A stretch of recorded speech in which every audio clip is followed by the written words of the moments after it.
We're preparing a live stream. We should be live here in just a moment. I think we're live. We're probably live. It never Yeah, shows it us says when live. never shows Yep. them when we're actually live, so I have no idea. So Yeah. I believe we are live tonight. So welcome everybody. My name is Sean Simons, PPG Grandpa. Welcome to clearproptv.com, otherwise known as PPG Grandpa's Paramotor Podcast. You can also listen to us on paratalk.org. We are going to be giving away a lot of prizes tonight. So make sure that you say hello in the chat. Let us know that you're there because JP is going to be putting your name into the spinning wheel. I'm going to run through real quick what we got going on. We got an insulated cup. We got a t-shirt. We got a $25 gift card. We have $10 off from Far Out Strobes. We got phone lasso. We got a chase cam from PPG Smoke. We got a paramotor spotlight that we're going to talk about. And we also have a 2-stroke mixing bottle. So we got lots of stuff to give away, and I can't wait to get to that. So make sure you say hi in the chat, people. Yeah. Let me go ahead and introduce everybody on the panel. As always, we have Linda Anderson. She is our cheerleader, and she's also the person that you need to contact if you want to be on ClearProp TV. All you have to do is go to www.paramomusa.com. Yeah. Awesome. All right. We also have Never Trust a Skinny Chef Shane. He's not only a pilot, but he loves to cook. You can always get him on his YouTube by going to ppgshane.com. Yeah. Hey, real quick, chat is not working for me or for Flying Flamingo. It is saying error, try again. I'm trying to close it out and open it back up. Let me say hello. I will try that. Hold on. I just said hello. Oh, Mark McElroy said hello. Brian says working. Okay, yeah. Eric Lear says hello. I see it. Is everything good? I'm working on it. What's up, guys? All right, good. Everything's working. I love it when everything works. All right. So once again, Lynn Anderson, our cheerleader at paramomusa.com. Never Trust a Skinny Chef Shane. Hello. At ppgshane.com. Yeah. We also have Brian Haybill Waller at ppgbrian.com. That's right. New website. And I got a nice new video coming out. My background is a picture my professor buddy took with his telescope. He gave me a telescope, and I made a really good video about it. It's coming out Friday. I'll check it out. Oh, Definitely. cool. Definitely. Awesome. It looks awesome. Yeah. We got Tommy Mosley in the house, and that's ppgtommy.com. What's going on, How you doing, Mr. Tommy? Yay, there he is. Hi, Tommy. We also have Keegan Mold in the house. He's from Far Out Strobes. He's going to help us get $10 off his strobes if you want to order. We'll talk about that in a little bit. And the man of the hour, the person that everybody came here to talk about or talk to, is Mark Drozd. How you doing, Mark? Yay. Hey, everyone. How are you? What's up, Mark? Glad to be here. Glad to have you. JP Tulo.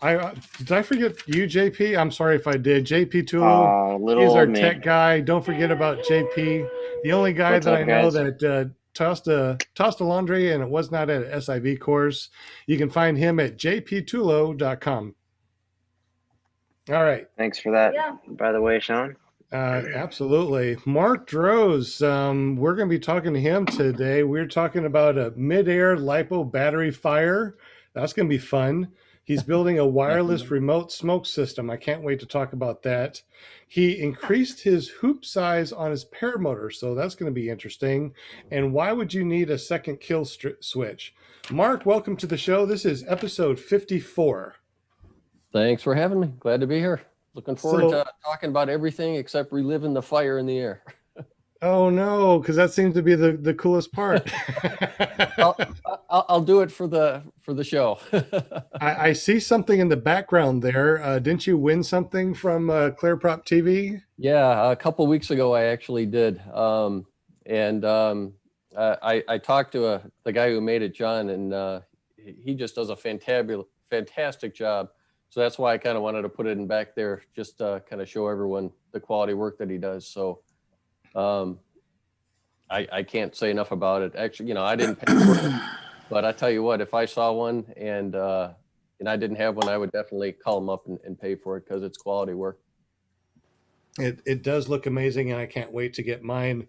I got to wait until I get paid to be able to do something like that. Yeah. But anyway, tell us a little bit about yourself, your background, and how you got into paramotors. A little about myself. I live in kind of the Chicago area. I'm about 40 miles west of Chicago. So we're in the beautiful, freezing, cold snow belt right now. As I guess a lot of people are getting snow lately. But I kind of got into paramotors probably around, when I first started, it was about 15, 17 years ago.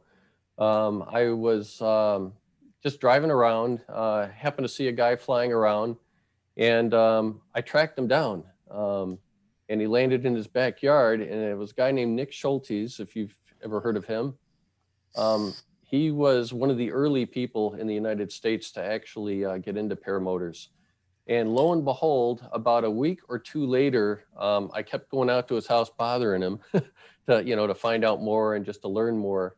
And Jeff Goen shows up.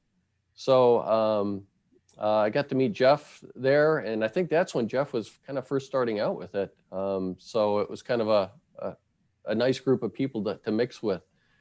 Jeff actually lives, or used to live not too far from me. I don't know, probably about 10 minutes away from me. So Jeff was always been a good source of information anytime I had to bounce a question off him. So that's kind of how I got into it about 15, 17 years ago.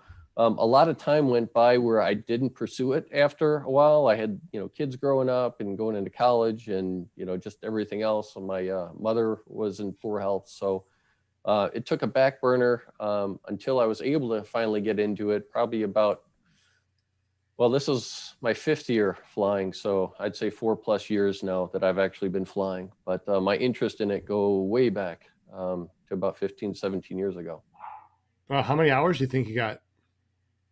I fly probably around 100 hours a year, give or take. So I'm probably right around that 400 or 500 hour, 400 something hours, I'd say. Wow, that's awesome. Yeah. And we started talking about you had a fire on your paramotor. Yeah, what happened? My the first paramotor I have, I've got 2 of them. The first one I have is an electric start. And that one only has an electric start. It doesn't have a pull start. So I'm kind of bound to having a battery on it. Well, the battery that I had was a Lipo battery. And everything worked fine for a couple of years. And then I said to myself, this battery's getting a little spongy. It's time to replace it. So, I went out there and picked myself up a new one, making sure all the measurements were, the same or less than the one I bought. So I guess long story short, I got a battery in. It looked like exactly what I had before. But I went on about 3 or 4 flights. Everything was fine. And then on the, I'd say 5th flight, I was flying along and I kind of felt something warm behind my back. And I turned around and I just saw billowing smoke from coming behind me and something really hot on my back. But what you've got on the screen right there is the aftermath of what happened to me. Those batteries are actually been sitting on the ground for 20 minutes after I landed, and they were still smoking. From what I read, those batteries get to about 1,000 degrees. So I was not happy when I saw all the smoke. Wow. So I guess when I saw all the smoke and I felt all the heat, my first instinct was to get down right away. I immediately did a spiral dive down. And the funny part about it, I think Larry, you had him on the show at some point. I fly with him and he saw me spiral down. And I think he was just thinking I was practicing spirals or something, but he found out later that, what happened. So on my way down, I got to probably, 100 feet off the ground after just spiraling down from 1,000 AGL. And I'm running, things going through my mind. How am I going to, get out of this thing? I'm strapped in. This thing's, hot. I started unbuckling my harness and everything like that. And I figure right before I get to the very end, I'd hit the last one and jump out. And that's essentially what I did. When I finally hit the ground, smoke everywhere. And luckily the battery was melting and everything else around it was melting, that the battery fell out. When I got out of the harness, the battery sat behind the harness. So, and luckily there was a metal plate between the battery and my harness. So it was still hot with that metal plate in there. So I got out, I pulled my paramotor off the battery, and I just let the battery sit there for, well, I mean, that was 20 minutes and it was still smoking hot. So it was quite an experience. How close was it to your fuel tank? The fuel tank was probably 8 inches away. Yeah. Wow. I think the only thing that saved me was the design of the paramotor. Had a metal enclosure for the battery. And that was the only thing that probably saved me, because actually, I don't know if I could share my screen. I think I've got some pictures of what it did to my harness. Is it the screen that you sent me, or all the pictures that you sent me? Yeah, it's in there. Okay. Yeah, Larry K is asking about wanting to see pictures of the burnt harness. Sorry. So was the damage bad enough that you had to replace equipment on the paramotor to harness, or? It wasn't that bad. When you look at it, it melted the harness, but it didn't. To me, it didn't look like it ruined anything structurally. If you see it, stop me. All right. There it is. Yeah. So that was the Lipo battery going off through a piece of metal that enclosed it. And it got that hot to melt the backside of my harness there. Oh my goodness. And luckily that foam piece you see back there, that was actually memory foam that I put in there for comfort. So if I didn't have that, it probably would have went to the other side. And this right here underneath the burnt part is memory foam? That's the memory foam, yeah. Wow. That's crazy. Is that repairable? Yeah, it's an older harness. I could probably replace the harness. I don't really fly that frame that much anymore. How long did it take from the time you noticed the fire to getting to the ground, do you think? It seemed like it took forever. It looks like Jeff sure going. Is that Jeff? Yeah, it's Jeff, yeah. He looks young. Yeah. I would say, I don't know, a minute or two. Everything was going through my mind. The only thing I could do is spiral down quick. So figure as fast as you could spiral down from 1,000 AGL. I tell you what, when you're coming down and you're feeling the heat and you see all the smoke, you think it's a lot longer. Is this what inspired you to build a wireless remote smoke system? Yeah, I don't want to do the lipos anymore. So, no, the smoke system, I kind of wanted to just build something different. At one time, I guess you could say, I don't know if it was the rage or not, but it was kind of cool. And I kind of like using my creative part of me to do some different things. So I created something that was a little different than everyone else. I think everyone else has their smoke system, wired up to their to some kind of switch, and I didn't want any wires on mine. I wanted it completely wireless. I wanted to be able to hold, my brakes in my hand and have a button on my hand or my thumb that I could just use that to click on and click off the smoke system. So that was kind of one of the features that I wanted. The other thing that I wanted is a lot of the smoke systems out there have small reservoirs. And if you have a smoke system, you'll realize that it doesn't really last that long before you run out of, juice, whatever you're using, baby oil or the smokes, oil or whatever. So the other thing I wanted was to have a bigger reservoir. So also in that, those pictures there, Sean, I've got parts that I actually bought. I don't know if anyone have an interest in taking a look at that. I'm not at that point. I'm not there anymore. Oh, I have okay. your pictures up. I'm sorry. Oh, okay. So I bought a couple of parts. One of them being a wireless remote that has some kind of relays built into it. So it basically has a car remote, switch. Oh, you bringing it up? Yep. Okay. Where was the? If you scroll down, I'll spot it. Okay. Is that your airplane too? Do you No, fly an airplane? That's a friend of mine's. Cessna 206 we fly in. Okay. I saw that there. I'm like, that's pretty cool. You're flying too. Is this what you're talking about? There it is. Yeah, so bottom left. Oh, that's not it? No, not that one. This right here. Yeah, that one. Oh, okay. So it the red seems to thing, be the. I'm sorry. Go ahead, Mark. the red thing is the little pump. I think they use those for RC airplanes. And then the thing to the left of it that has those 4 little blue cubes, that's the wireless interface that goes with that wireless key fob on the left-hand side where it says A, B, C, and D. Mm-hmm. So basically, I clip that wireless remote onto my brake handle, and then as I'm flying, I've got the brake handle, and I also have my thumb on the switches. So when I hit one of the buttons that I have it, configured with, it triggers that relay, the blue relay, to turn on power to that red pump, and then start the pumping the fluid from the reservoir into the exhaust. I do not have a smoke system, so how does a regular one work opposed to this one that you're working on? I think they work the same, except that I made mine wireless. I think the other ones have some kind of on-off switch, which is wired to it, I don't know. I don't have another smoke system, but I'm thinking there's some kind of wired switch somewhere that you have to reach down and grab.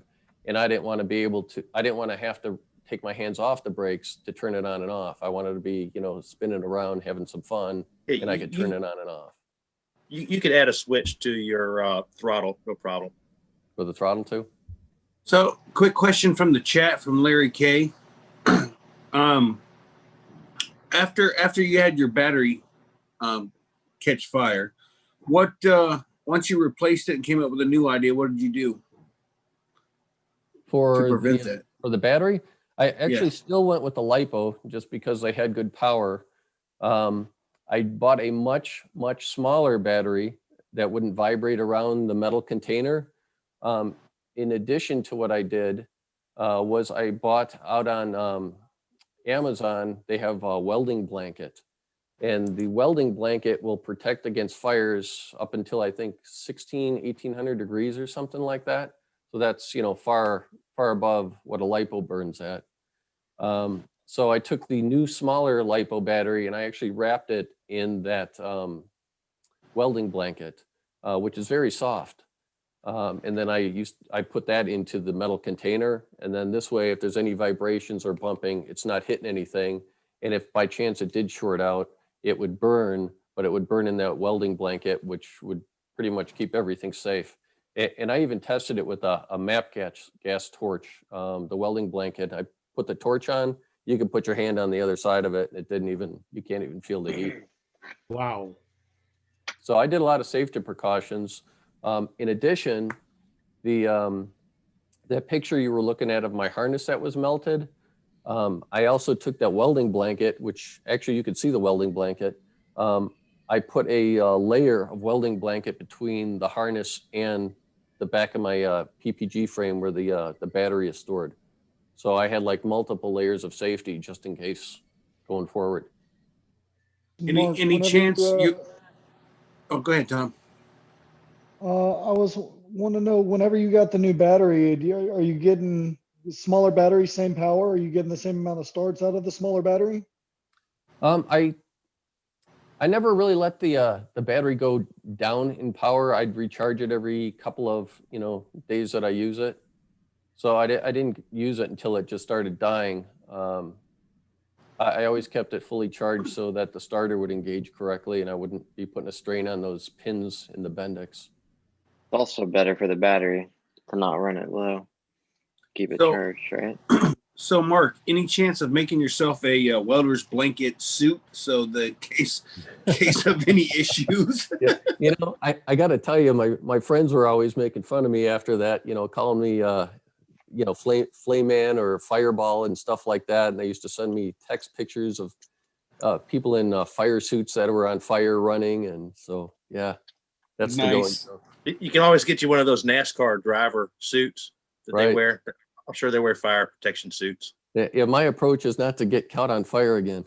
Exactly. That's a nightmare being in the air on fire. I mean, I got to tell you, I don't know anyone else who's had that happen. I'm sure it's happened, but it's a pretty small group, I'm sure. I don't know of anybody. If anybody's in the chat that knows of anybody else that had their battery catch on fire while they're in the air, please say something in the chat. Because that is interesting. I have no idea.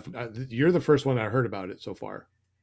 Mark, I've got a question for you. I know it's pretty typical of lithium-ion batteries that the manufacturer, as long as they're a legitimate manufacturer, will do a test where they short out the battery and just leave it for 24 hours and see if it, you know, they see what temperature it rises to, if it'll catch fire, if it'll melt, anything like that. I'm not familiar with the Lipo batteries. Do they have any tests like that? I have no idea. I just hear horror stories about them shorting out, catching fire, and so forth. But I also learned, you know, and I've read about this earlier, that if you maintain them properly, they're pretty safe. My problem was that the battery, you know, I can't prove this because it's burned up in pieces. But I flew years with the Lipo battery and didn't have a problem. This was a new Lipo battery with 3 to 5 flights on it, and it went up. So the only thing I could think of is that it was just slightly, like within a fraction of a millimeter larger than the other one, just enough to rub on the frame, and it kind of shorted it out somehow, and the rest is history. Interesting. If you guys are watching this, but you haven't said anything, please say something in the super chat and let us know that you're here, because we have lots of things that we're going to be giving away. And we definitely want you guys to be in the spinning wheel. Our jptulo.com is going to be putting everybody in the spinning wheel thing. And we appreciate JP very much for doing that. Also, if you would, I don't know if you can see it, look in the description down below. Can you see the guest YouTube channel where it says paramotorguest.com? And we also have people that donated in our super chat last week, and I put their names down there with their YouTube channels. So anybody that donates anything to us in the super chat, you will be forever immortalized in our description down below and in our audio podcast when we go live audio with this tomorrow in iTunes and all the different podcast platforms that are out there. So make sure that you say hello. If you donate anything, it goes towards our shipping of all the cool stuff that we have. We got insulated cup from paralifeppg.com, a t-shirt, and a 2-stroke mixing bottle from Paraswag USA, a $25 gift card from Great 3D. FaroutStrobes.com is going to help us get $10 off his strobes today. Phone lasso from us, ClearProp TV, and our donations. A chase cam from PPGSmoke.com we're going to be giving away. And we're also going to be giving away a Paramotor Spotlight. And that information is going to be given to you guys a little bit. So say hi in the chat real quick. And we appreciate your support. We also got 26 people watching and 15 thumbs up. So any thumbs up that you guys can give us, that definitely helps us out, and we totally appreciate you guys. Yeah, I appreciate all you. Definitely. We all do. Mark, let's see. You also talked about increasing your hoop size. I don't know why you would increase your hoop size. Is that because you need a bigger prop, or what's that all about? I guess for a couple of reasons I increased it. For a while, I never increased it. I've got a 125 centimeter prop, and it was fine. The problem I was having with the 125 centimeter prop is that the prop that I have actually sticks out several inches past my frame. And the problem I was having is if my wing would come down, you know, say on a failed launch or something like that, or you're taking off and somehow the wind turns and it like pulls you sideways or something, my lines would, you know, go around the frame and be caught by my prop. So I shredded quite a few lines that way with this particular paramotor. And my other paramotor, the prop is kind of right with the frame. And I never had that problem before.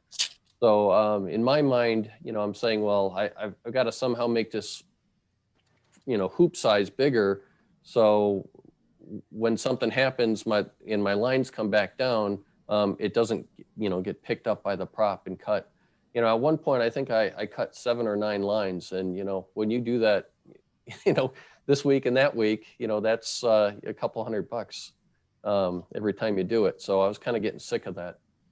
So I changed my frame size from a 53-inch frame size, and I stretched it all the way to a 60-inch, well, just under 60 inches. And it's made a world of difference just being able to take off. And the problems I used to kind of feel before, I don't have that problem anymore, at least yet. I mean, it's still new, but the first couple flights I did with it, other than working out some bugs that I had, it's been great. And you weld? Is that how you did it? No, I didn't have to weld. I've got an old SkyCruiser frame, so everything kind of pops apart. And I ordered the hoop size, and he sent it to me, and then I just made my own spars out of some aluminum tube that I purchased. So that's in the pictures as well. There's a picture of mine, which is just under 60 inches, and it put it next to another guy's who actually increased his, but I think his was at 55 inches. He went from 53 to 55, and you could see how much larger mine is. And that's shout out to Adam Giles in the chat. He gave us $10. Oh, thank you That's very Adam. much. That's what's Yeah. up. Appreciate it, Adam. Totally Thank you, appreciate it. Adam. You are definitely going to help us send out some of these really cool prizes here in just a little bit. So thank you very much. And you've got also, some great prizes too. So thanks for that too, Sean. What's that? I'm sorry? I said you give away some really nice prizes on your show. So thanks for that. Absolutely. Well, we definitely appreciate our sponsors. Hey, on a side note, Mark, that's a really cool sign you got behind you. Where'd you get that? That is JK Customs. JK Customs. Custom Carvings. Who makes those? Yeah, we talked about him one night. Let me see if I can. Is this that's JR Paramotor, right? JR Paramotor is the same guy. Yeah, I think it's JK Custom Carves is what I recall. His name's Mark, John. Mark, what frame what frame are you flying? The one that I made the bigger hoop from, I think Sean just had it up there. That is a SkyCruiser. Okay. And then my other frame that I caught on fire was a Parajet. Again, no fault of Parajet. That was the battery's problem. So these actually did a great job in making the metal container to just in anticipation of anything happening. So that saved me. So yeah, the one on the left is mine with the larger hoop. The guy on the right, that was also stretched from 53, but I think his is 56 now. And you could see my prop, even me being a couple inches bigger, sits closer inside the frame than his too. So if you can imagine when it was at 53 inches, how much further my prop would sit out. And it was just grabbing the lines and shredding them. You said stretch. How do you stretch a frame? No, it's just the hoop. I didn't stretch the frame. I'm sorry, the frame. How do you stretch the frame? The hoop. The hoop? I just ordered a large. Jesus. Okay, hold on. I'm with you. Hold on. So the hoop. How do you stretch the hoop? I'm reading the chat and trying to talk. It's not working. Go back to sleep, Shane. Go back to sleep. Come on, man. Yeah. We'll never live that one down. That's all right. I'm okay with it. You don't stretch the hoop. You buy a new one. Okay. So I just a just term ordered a he's larger using. hoop. Yeah, I got you.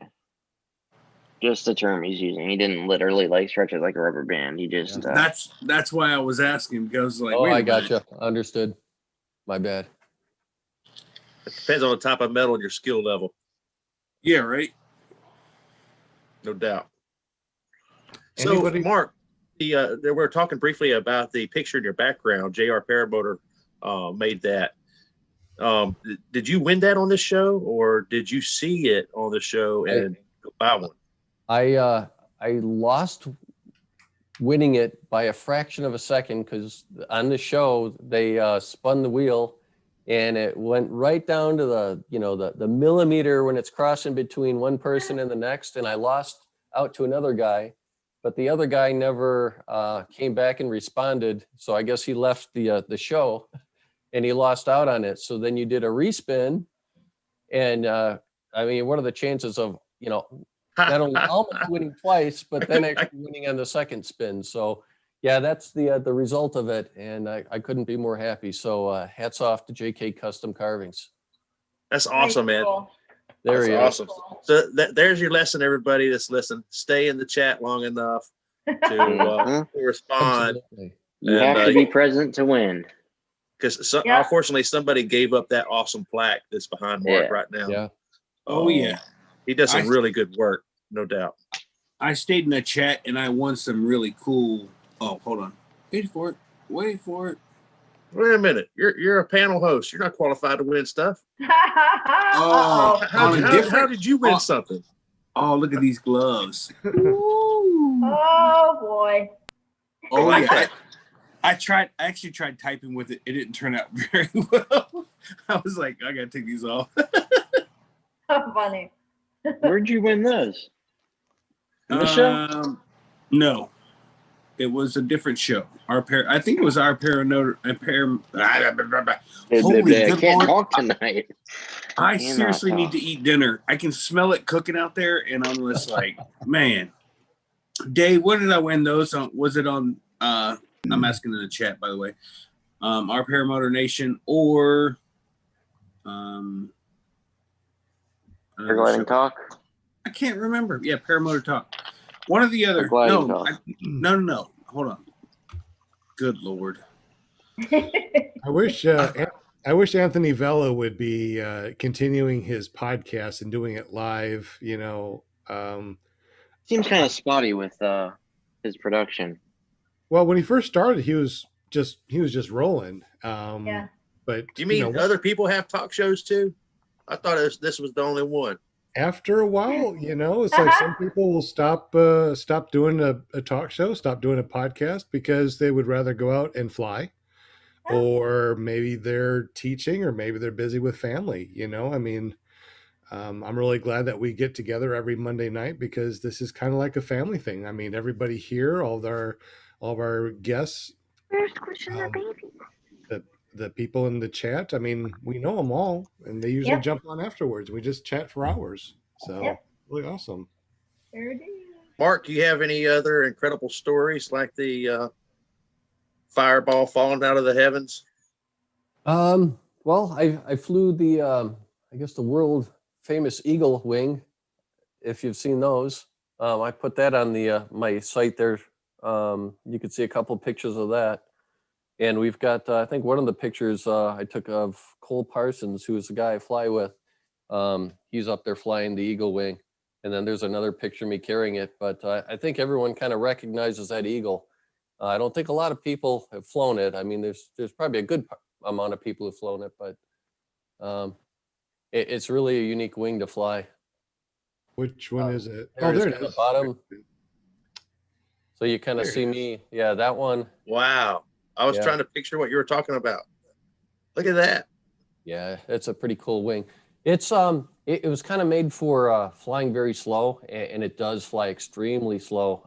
But I guess that's how when they built it, they wanted it that way, just because when you're flying, so people could see it. But so the center two sails are closed, I guess, and where the head is. Yeah, that's a big head. There's no cells there. That is cool. That is really cool. So that's Cole Carson's flying it. Oh. What does the slogan mean? Never quit, never give up. There's a guy, Lee Shapna, who actually has, he's trying to get something going. He bought these 2 wings. Yeah, that's the eagle that I'm carrying. He's trying to set up some kind of nonprofit where he goes into organizations like baseball fields and does like the beginning of the games, have some kind of tribute to soldiers and fallen police officers and things like that. He's trying to get that off the ground, and that's kind of why he bought these eagle wings, just as a tribute. Never give up. Cool. That's way cool. You fly. You're flying this too? That is actually my cousin's ultralight. It's an amphibian. So we were in Florida, buzzing in and out of the ponds and rivers with crocodiles and alligators lining the side. So Wait! You said crocodiles and alligators? Well, I couldn't tell the difference. Let me tell you, They're all the same. They all got a bunch of teeth.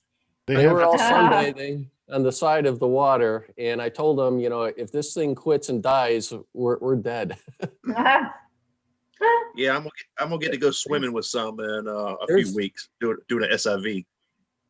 There's a good picture of Larry Carell's engine, and you could see that the prop is inside the cage. Oh wow! If you world champion, Larry. Where is world it? champion, Larry. Larry. Oh, crazy Larry. Can you get his autograph for me? Did I pass it? Huh? Did I pass it?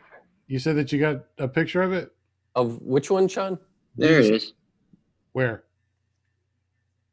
What are you looking for, Sean? You said that you have a picture of it? Of what? Something with the prop inside the cage. Oh yeah, you keep going down. You had it. The orange cage, right there. Oh, this is it. Oh, okay. Oh wow! So what do they call that? See, oh, that's a Kangol frame, and you can see his prop is in his cage. So that's kind of another reason. Mine was sticking out 7-8 inches. You could back that up to a wall and rev it up, and the prop wouldn't. Yeah. I've seen people flying those. Everybody does foot drags. I've seen people doing cage drags with that type of hoop on it. Who was doing that at Suwannee, Brian? Yeah. Wait, say that again. Suwannee. Suwannee. Andrew Fuller was doing that. And I know that I can drag mine, and I have no problem with it. My angel. I can't believe that the prop doesn't catch the netting on those. Shout out to our world champion Larry K in the chat. $20. Holy moly! Yeah. That is a humble champ right there. Giving back to the little guys. To take his autograph. Tell you what. Giving back to the little guys. Yeah. He said he's got to pay people to take his autograph. Oh Lord. Oh gee. Remember, anybody that donates anything, not only does it help us, but we also advertise your website, your YouTube, your Facebook, whatever you want to the following week. So just email me, ppggrandpa@gmail.com. Let me know that you helped us out, donated some bucks, and we will advertise you. You also get an extra spot on the wheel. Extra spin on the wheel, absolutely. Because, we're giving away so much stuff. Speaking about that, how does our wheel look? Does it look like it's full? It's pretty stout. You want to see a peek of it?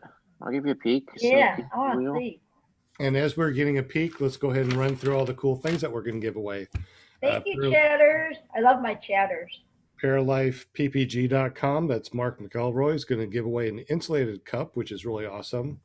Paraswag USA is giving away a T-shirt and a 2-stroke mixing bottle. A $25 gift card from Great3D.com. A phone lasso from ClearProp TV donations. a chase cam from ppgsmoke.com. We're going to give somebody a paramotor spotlight for a week. And also, faroutstrobes.com is going to give us $10 off of his strobe lights that he produces, which are really awesome. So thank you, all of our wonderful sponsors out there that is helping us out. That's all awesome, man. I would like to also I'd like to also shout out last week's contributors, our supporters that have donated in the chat. So last week we had Kent Stamey, Will Fly, your Dankeys Garcia, Bill H, John Way, and Tommy Mosley. So thank you very much, y'all. Thank you. John Wayne's a repeat offender. He just gave it another $10 tonight. Thank you, sir. Thank you very much. Thank you. You're awesome, dude. You rock. I could not find John Wayne's YouTube channel. He has one. If you could do me a favor in the chat, put your YouTube channel down there for me. Because when I search for John Wayne, you wouldn't believe what comes up. So I'm sure. Yeah. Well, a lot of John Wayne. John Wayne comes up, not John Wayne. You know. So we appreciate you, because I also want, like I said, anybody that helps us out, you know, I really can't do much, but I can help advertise by posting your YouTube channel, your Facebook, whatever you want me to do. I'll post that down in the description down below to help you guys out the best I can. Once again, we totally appreciate you. Oh, Will Fly donated $5. Thank you. Yay. Thank you, Will. Oh, that reminds me, Will, I have your stuff right here. But I ordered something that's supposed to come in that I want to put in your package. So as soon as that comes in, it's a surprise. We're going to be giving out a bunch of cool stuff. So I want to put in your package. So you'll have that as soon as I get that thing in. I'll tell you guys later. You'll know about it next week. So thank you, Wolf. I appreciate it. Cool. Good. Let's see. You also talked about, Mark, why would you need a second kill switch? And you have a second kill switch. I only have one kill switch. Why would you need a second one? I only had one kill switch too until it didn't work. And I unfortunately had a couple experiences that weren't pleasant. Originally, when I started out flying, probably the first year, I took off one time, and for whatever reason, my launch wasn't right, so I was going to abort. And when I was moving my throttle around, and it's got the cord going from your throttle to the engine, the kill switch wouldn't work. And when I was moving the cable around, the engine actually started speeding up. So lo and behold, I'm trying to abort a flight. I'm kind of brand new flying, and I kept going, it kept pushing me straight. And it was a bigger engine. I think it's a 180cc that I had. So long story short, I was heading toward a pond. And I know if I went in the pond, it wouldn't have been good. So I ended up just going face first down. And at that point, the motor that I had didn't have a clutch on it. Well, even if I had the clutch, the engine was up, on RPM. But in mine, the engine kept turning, and luckily, the wing went forward and none of the lines got into the prop or anything. And I remember being face first with the engine going on higher RPM, and eventually I kept hitting the kill switch, and it eventually shut off. So there was some kind of, periodic break somewhere in the wire. So that was my first incident. The second incident, I was coming in for a landing on my other motor. And normally the way I fly, I don't land with my engine running usually unless I got a strong headwind. So I'll kill my engine up higher. Only this time the kill switch didn't work. Now, you could say, did you pre-flight? Because you didn't, but I actually did. I check all my connections, before I go. And somewhere in flight, the kill switch, the solder joint came apart. So I landed, and I just let the wing fly over me. but I still, you know, had my engine running. And that didn't make me happy. Plus the first incident I had, I'm like, you know what, I'm just going to put a backup kill switch on it. So that's kind of what I did. And it just kind of makes me feel a little better having that, because I know if it's a mechanical thing or just a solder connection, I mean, those engines vibrate so much that, Yep. you know, even if you pre-flight it on the ground, that's not to say it's going to be working when you come down. So there was one more time after that where my kill switch didn't work, and I used my backup switch. So that's the plus sides of it. The negative sides of having another kill switch, and that's my picture too where I mounted it. The drawback to that is when you're taking off, you could accidentally hit it. So if you take off and you accidentally hit it and you're only 20 feet off the ground, you're coming down pretty quick. So you kind of have to be careful. For me, I just made the decision that it's right for me. It might not be right for everyone. Did you have a picture that we could look at where you added that second kill switch to? Yeah, it should be out there. I think that that's a pretty common problem, kill switches. I know with my Parajet Maverick, I had 5 hours on my motor when the wire broke, going to my kill switch. I was at Aviator when it happened, and they were able to help me fix it. I got a background as an electrician, so I soldered a new wire in. It went from probably a 22 gauge wire to a 16 gauge wire. But in the process of doing that, the little bitty switch, kill switch, had to be replaced during the soldering process because it was so cheap and small. Yeah, I mean, I think that's probably a pretty common problem, because one of the things they trained us is how to have a friend help you kill your engine by pinching the fuel line or blocking the air intake to choke the engine. Yeah, I'm glad I've got mine. Like I said, I had two incidents. One when I first started out, which was kind of scary to me, especially doing a face plant with a 76-pound motor on your back. It was one of the, the heavier ones. And then the second one, like I said, I couldn't shut it off when I was coming in for a landing. So at least I had some time to think about, what to do and how to have the wing fly overhead and so forth. But I just don't want to take any more chances. So it's nice to have the backup. I just have to be careful not to hit it when I'm launching. Yeah, these little motors are pure vibration factories. Yeah, I like the idea of beefing up the systems for sure. I saw an idea where you could introduce like a pull, like on a jet ski or a treadmill, where you pull the switch out, like a safety switch. If you fall off or whatever, you can wire something like that into your reserve, so that if you throw your reserve, it's automatically going to kill the engine, or you could have it set up a million different ways as a secondary sort of switch. I think it's a really interesting idea. That's smart. I like that. Didn't even think about that. That should be part of a paramotor design. When you pull your reserve, it kills your motor, because I don't think that I'd even be thinking about killing my motor when I pull a reserve. If it's in a emergency situation, it's different than the SIV. Absolutely, yeah. It'd be pretty easy to do with a limit switch built in behind the behind the reserve bag, I would think.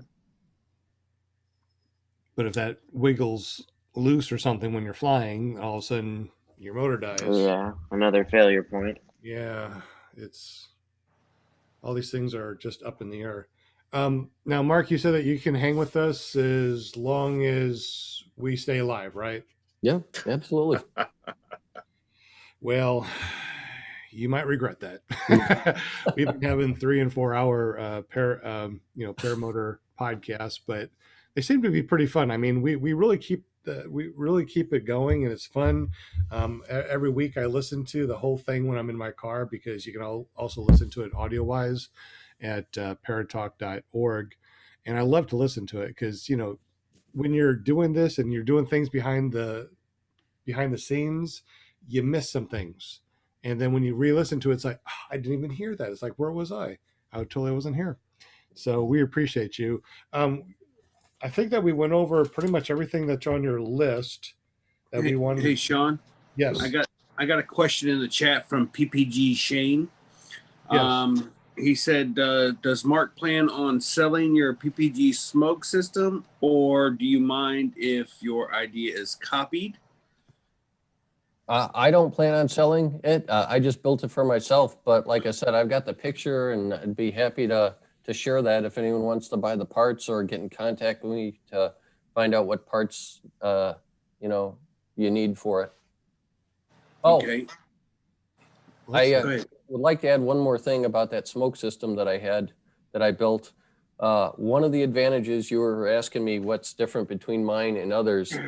Also in that picture, there's the pump itself. When you turn on the power, it just begins pumping. And I also added on a little potentiometer where you could control the flow of the fluid coming in. So if you wanted a huge billowing smoke, you just, you could turn up this the little switch, a variable switch, and it just increases the speed of the pump, which pumps more oil into the exhaust. You'll be going through a lot more fluid, faster that way, but you get a lot of big smoke. You could also back it down to medium or smaller if you don't want as much smoke, and it'll last a lot longer. The other difference between my system and a lot of systems I've seen is the reservoirs are very small on the other systems. And what I did, if you go into like a big box store, they've got the, those backpack reservoirs where you can bring water with you. It's like a little backpack, but it's really a big plastic, right. Camel sack. Yeah. Like a camel pack. Yeah. Right. Yeah. So I actually took that and I mounted it behind my harness hanging there. So it's actually nice and cushy because they're very strong. They even show you examples of them with a car tire running over them, how Wow. strong they are, and they don't break.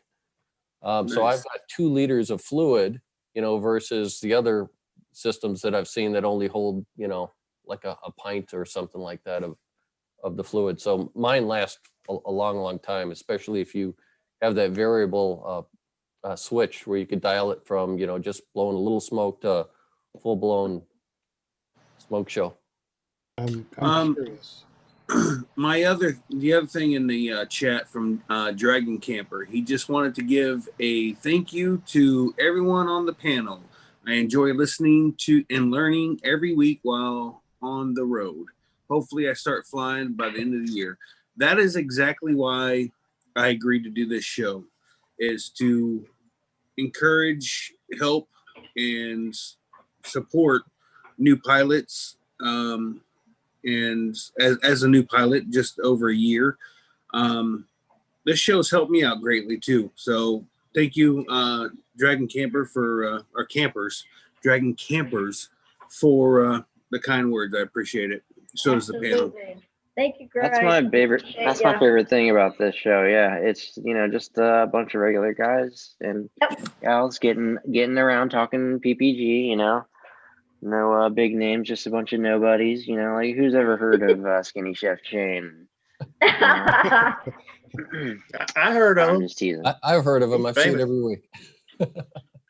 I love all It's you guys. great though, because anyone can get on and chat and just talk shop. So Yeah, I like hearing everybody's stories, man. We've had people with some really good stories on the show. oh yeah. And yeah, it's always Mondays. I always look forward to those. Me And too. also, Hey, too, real quick. yes. Oh, we got everybody. Let me grab my screenshot real quick. Oh, if we yes. can. Okay. Let me go ahead and For our thumbnail. back to the gallery real quick. The And they thumbnail. decided to take off. Oh, but we're that's doing all the right. picture. Oh, okay. Okay. But that's all right. I can edit. I can put a little Shane in the back on. I like Brian's idea of putting his background picture in. That way, even if you step away, you're never really away, Brian. Yeah. know what I How do you do Here's that? your- I mean, what do you press when you do that? No, he just set his Well, background image. what you do Oh, I see. like that, Okay, Yeah, you're like ready? that. like that. Oh yeah, yeah. So you just take a quick screenshot, whatever your background is, whatever, and then you can kind of All right. hide. But Let me that add was a- last week. That's Gotcha. cool. That's funny. You want that to be my screenshot, JP? yeah, let's yeah. go ahead and do that. You and Let's Dave. go ahead and do that. That freaks the people out. That's great. Oh, Okay, right. say when. Screenshot. 1, 2, 3. Cool. All right. Brian, what you need to do? Brian, Hang on, what one you more. need to do? What? Hold on, JP. Hold I on. mess up.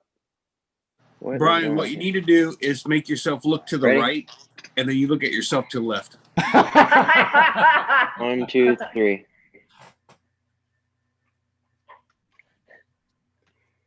I didn't hear the clickety click. So. That's in my ear. I'm not doing the click anymore. Okay. Oh my God. Get this Ah! straight. It's been 7,200 weeks. Whew. We're I know like this the is- Wall of Fame This is here. season 2. You should have this down by now. The wall of fame or the wall of shame? You're I- quite making up there, Linda. I know, right? All right, Something. real quick before we spin, we got Keegan Molden in the chat. He's from faroutstrobes.com, and you're on Okay. mute, by the way, just so you know. He's going to tell us real quick about his strobes and how we can get them for $10 off, just because we saw this right here on the podcast. Okay. Yeah, I've been on mute.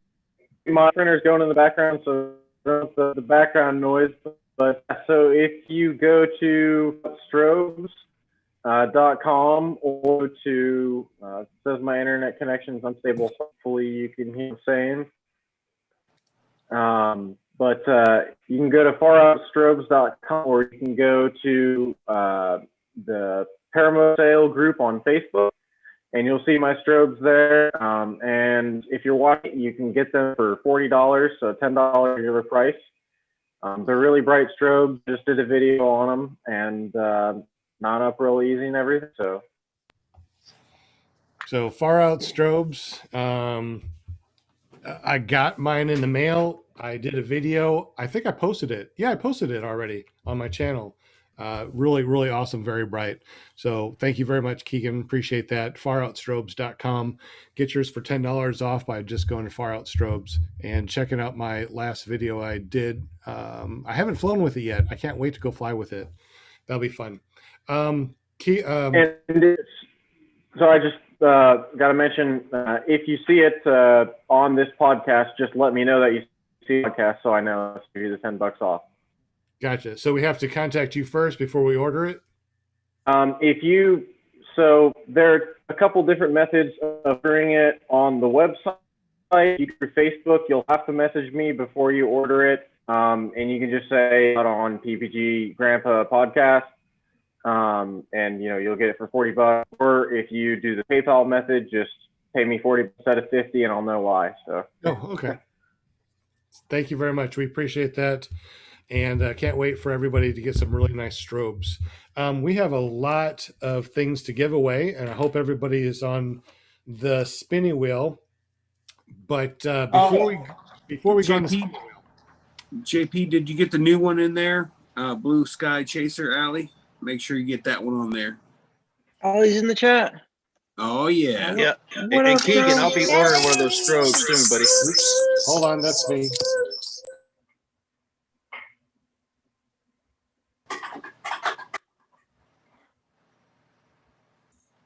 Allie's seen going at to least be one or on the two show people at in the some chat point, isn't say- she? There we go. Had to mute mine. Yeah. She's going to be our guest February 1st. Yay. Awesome. Allie's a big deal now. She's on the road to instruction at One Up, isn't Adventures. she? Yep. Yeah, she got the new gig at One Up. She's doing great, Very dude. cool. Yeah. Oh yeah. Yeah, Wait. She's going to be the next Leah Catullo.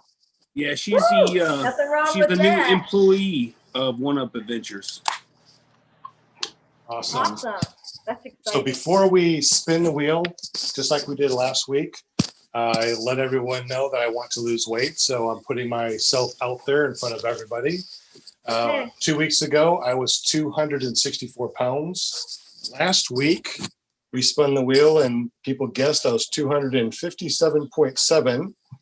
And tonight, I'm going to go step on the scale. So before I step on the scale, everyone put your guess at what my current weight is, including the decimal point. Can I guess You too? think- Yeah, I'll guess. I don't care. It's no big deal.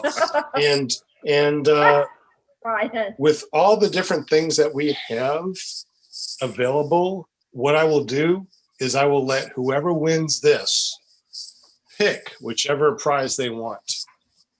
So this is going to be a good one. JP, here. shame on you, man. What did JP do? I can't see what he did. He wrote 297. 297. He thinks that I went up. Now remember, guys, if I go up in weight, if I plateau, I owe everyone in the chat, including everybody on the panel, a free T-shirt. So we already get a free T-shirt. So I cannot. Keeping yourself accountable.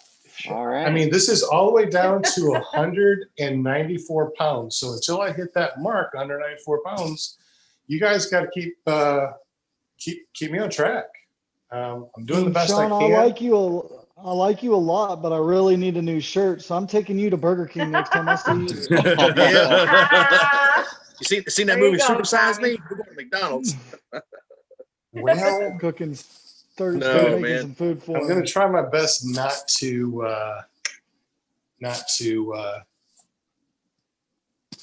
give you all shirts. Oh, I figured this out. If we got 50 people in the chat and the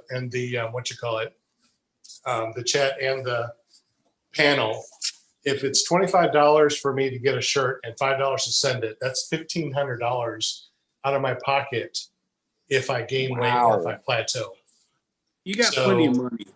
So it's you got to let me know when everybody has posted a weight in the chat. I was originally 264 pounds 2 weeks ago. Last week I was 257.6 or 7. So that was what, about a pound a day for a week ish? I don't A know. little over a pound. Yeah. All right. So what do you think? Am I ready to step on? You've got at least 16 or 17 people that have thrown a number out. 28 are in the chat. So Yeah. I would say you're probably about ready. All right. So what I'm going to do is I'm going to say stop on the chat. So anybody that posts anything after I say stop does not count. All right. What do you Tom? think? Oh, Mike Zola just got one in. JP updated his. Okay. Okay. Does anybody else need to update anything? Bill H dropped one. Oh, real quick. I saw in the chat, David Wolf, Paramotor Crazy, said, Sean, I appreciate you doing the show each week. I mentioned you on our show last Sunday night. Yeah. Totally appreciate that. When we go to do the after show, when we're done, giving away everything, please jump on and talk about your podcast and talk paramotors with us. As long as you're not in the hot tub. He's probably in the hot tub every time that we He's talk. probably in the hot He's tub. on his way back to Ohio right now. Yeah. Yeah, they're All dry. right, we got a couple more late entries from PPG Shane driving. And Nick Griffith. I see. If there's no more, anybody else want to take your guess? This is the last time that you get.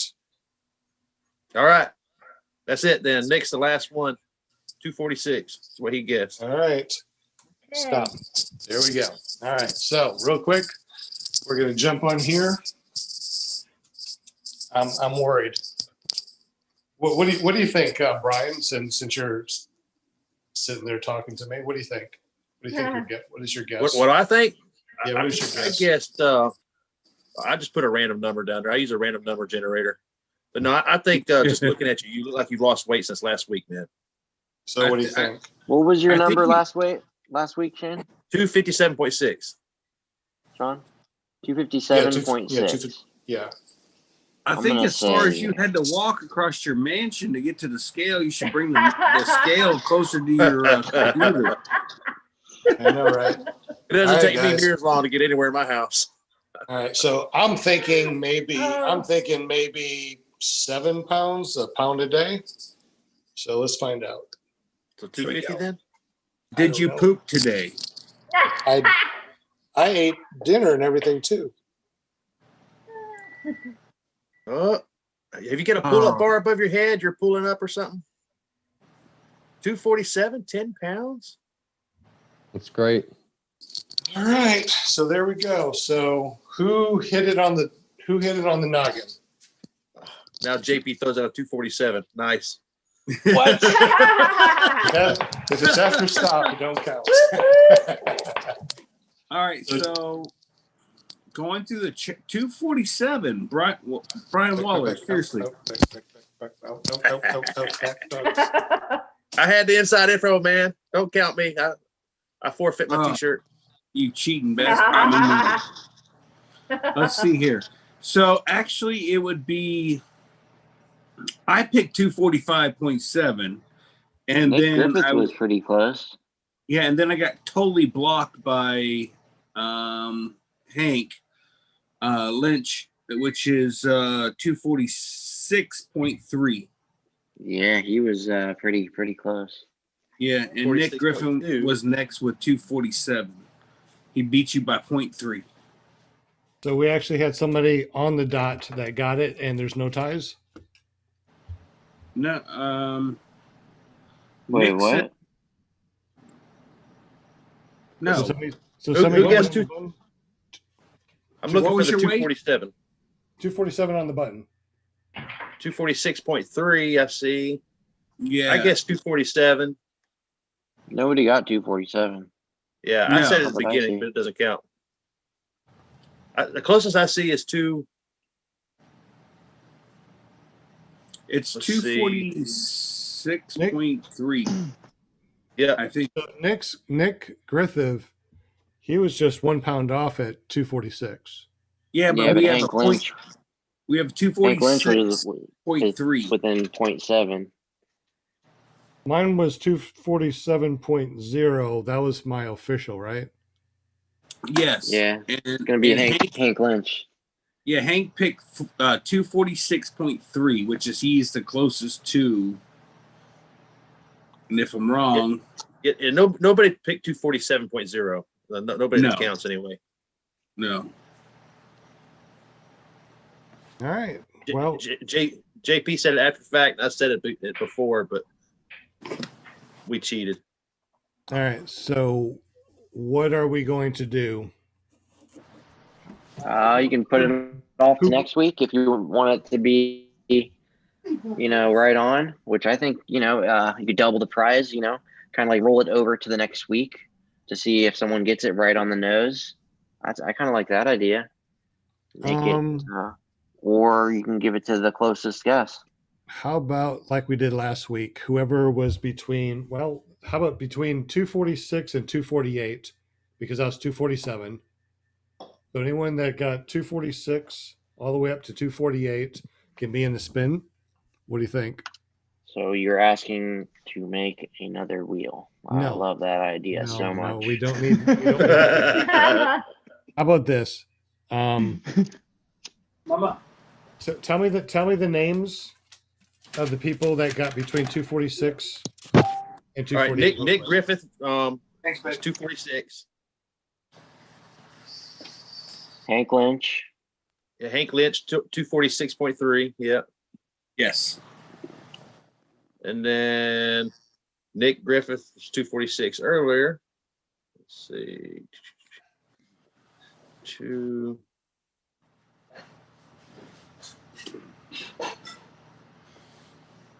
It's amazing what keto can do for you.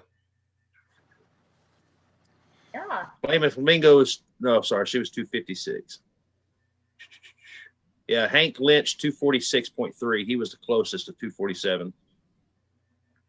So we got Nick Griffith and Hank Lynch. Those are the only two? Yeah. Wow. Yeah. All right. So at the end of the show, how about we spin? Does Richard count at 248.8? That's it's almost 2 pounds off. Yeah, we said between 246. So 0.0 then. 48.0, yeah. Okay. Well, it looks like we just got two people. All right. You'll flip a coin? I thought we were doing who's the closest. It's got to be spot on. Well, who is the closest? I mean, since we only got two people, let's go ahead and do whoever is close. Hank, Hank's 0.3. Hank won? Yep. Hank Lynch. All right, Hank. You get a choice of any of these prizes that we got tonight. A Paralife PPG insulated cup from Mark McElroy. Paraswag USA has extra large t-shirt, actually donated by Will Fly last week. Thank you, Will Fly, because he said let it spin again next week. We have a $25 gift card from great3d.com, a phone lasso from ClearProp TV, a chase cam from PPG Smoke, a Paramotor Spotlight, which is a .com, and a 2-stroke mixing bottle with the sticker from Paraswag USA. Mark, what do you want? And as soon as you let us know, then we will move on to the spinning wheel. If Mark is here. You said Mark Griffith won, right? Nick. I'm sorry. No, Hank Lynch. Nick Griffith. Yeah, Hank Lynch. Who won? Hank Lynch. Oh, Hank did. I thought you said Nick. No. He was second. Yeah, Hank Lynch was closest, 246.3, if we're picking a single person. Nick, Hank, are you in the chat? What would you like? If he doesn't respond, then it goes to the next person. Type in @Hank and see if he's in the chat. Yeah, he's in the I chat. didn't even know you could do that.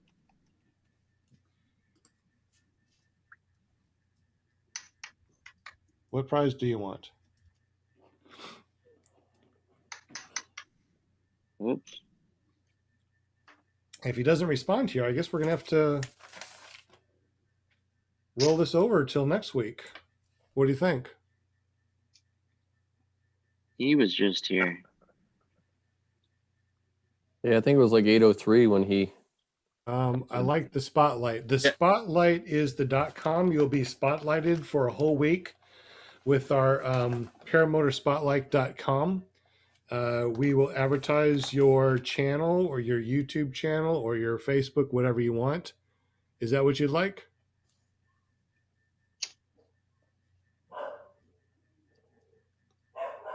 There he is. I like the spotlight again. Yep. Like the spotlight. Okay. You got paramotorspotlight.com.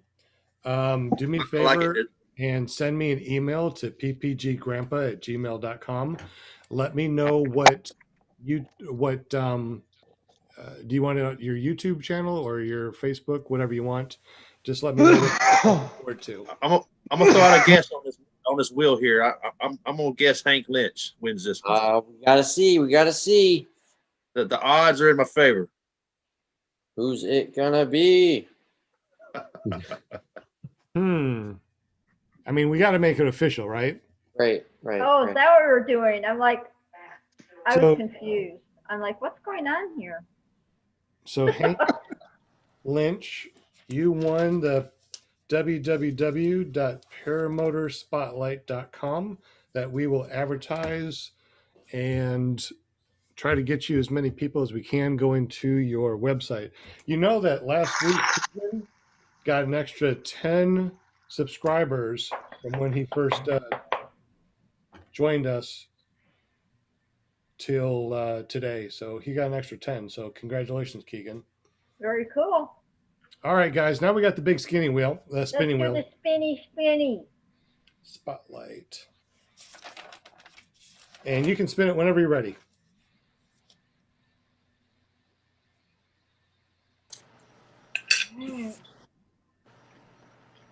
And this will be, we'll just go down from the very top. This is for paralifeppg.com. Got an insulated cup. You need there's a choice of colors. And we'll bring that up here in just a moment.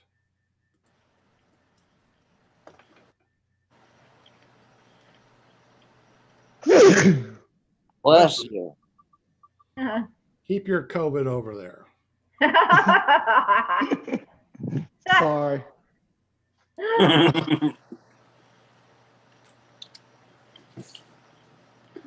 Blue Sky Chasers. Oh. Who's it going to be? Gonna be. Late. Gonna be.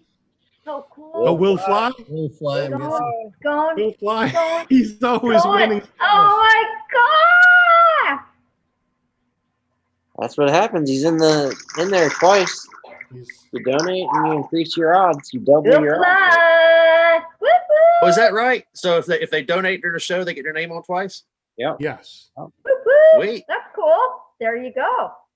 So, Will Fly, are you in the chat? Is this something that you would like? If it is something that you like, this is what we got right here from Oh, those are cool. PPG.com. I like those. You have a choice of these colors. And if you would, email Mark personally at mark@paralifeppg.com. Let him know what color you want and your address, and he will ship one out to you. Those This is are from cool Mark looking. McElroy from like paralifeppg.com. Yeah. So Yeah, I like his logo, man. I like Those are, it. yeah, me too. Those are pretty cool. really cool. really crisp. I Yeah. think that those look really nice. Oh man, I could pour some coffee in those. Woo! Mhm. Hey, Brian. When you see my when you see my para trailer, you're gonna know I like his logo very well. But you got one that's like 6 feet wide on it or something like that? I have one for every side of that trailer. Okay. And one more thanks to Mark McElroy. He also sent me a sticker. Yep. So I actually got a sticker. I've got the same one on the back of my camper right now. Yep. I So- want one. Thank you very much. Will Fly, I want one. is that what you want? Are you in the chat? Did you say yes? Yeah, he said thank you. Okay, good deal. Do me a favor, email me again and let me know that you won episode 54 and you won the paralifeppg.com. And also make sure you email Mark at paralifeppg.com and let him know what color you want. All right. So you mean all we got to do is email you to get free stuff? I'm telling you, Tell him you want something. it's amazing. He I doesn't like even, that. doesn't even check his facts. All right. So Right. Will Fly last week won the Paraswag USA t-shirt. He said, please spin again next week and give it away. So And right send now it we're going to to spin. me. We're going to spin the wheel. And this is from Paraswag USA, Okay. courtesy of Will Fly. Cool. I tell you, I love this community. It's just, and JP, whenever you're ready to spin. Yeah, I'm looking for it. Here we go. Look at all the names on the wheel. I mean, we got 31. It's so beautiful. It's so beautiful. If y'all have not, give us thumbs up. That really helps us a lot, and we truly appreciate y'all. Yep. Yeah, Mark Sum it McElroy up. said he's watching. Sum it up. Well, hey, Mark. Love my chatters. Thank you. Mike. Oh, Mike. No. Oh. I'm going. I got money on Larry K. Oh, Man. Walter. Man. Walter? finally. Oh. You got to ship it to Australia, man. Australia. He's up. He's in the chat. He was there earlier. Wow. He Walter. said Oh, he my just got out of bed. He was Walter. still waking up. This is going to be one of the most expensive free I know. t-shirts. So You should Oh, make my it God. Australia. You we should need put some some more guy. people in the package chat to for him. donate money so we can afford a shipment to And Australia. anybody that may have an extra $1 that would like to throw in the super chat, any spare change, you know what I I need? thought the need- deal was with Walter. It was pickup only. He has to come here and fly with his I know, right? No contact delivery. no Just contact. throw it on the delivery. porch. I'm going to have to get a cardboard sign that says, Okay. anything will help. I'm going to send a free t-shirt to Walter. Oh my gosh. That's so Congratulations, Walter. Are funny. you Oh, Walter.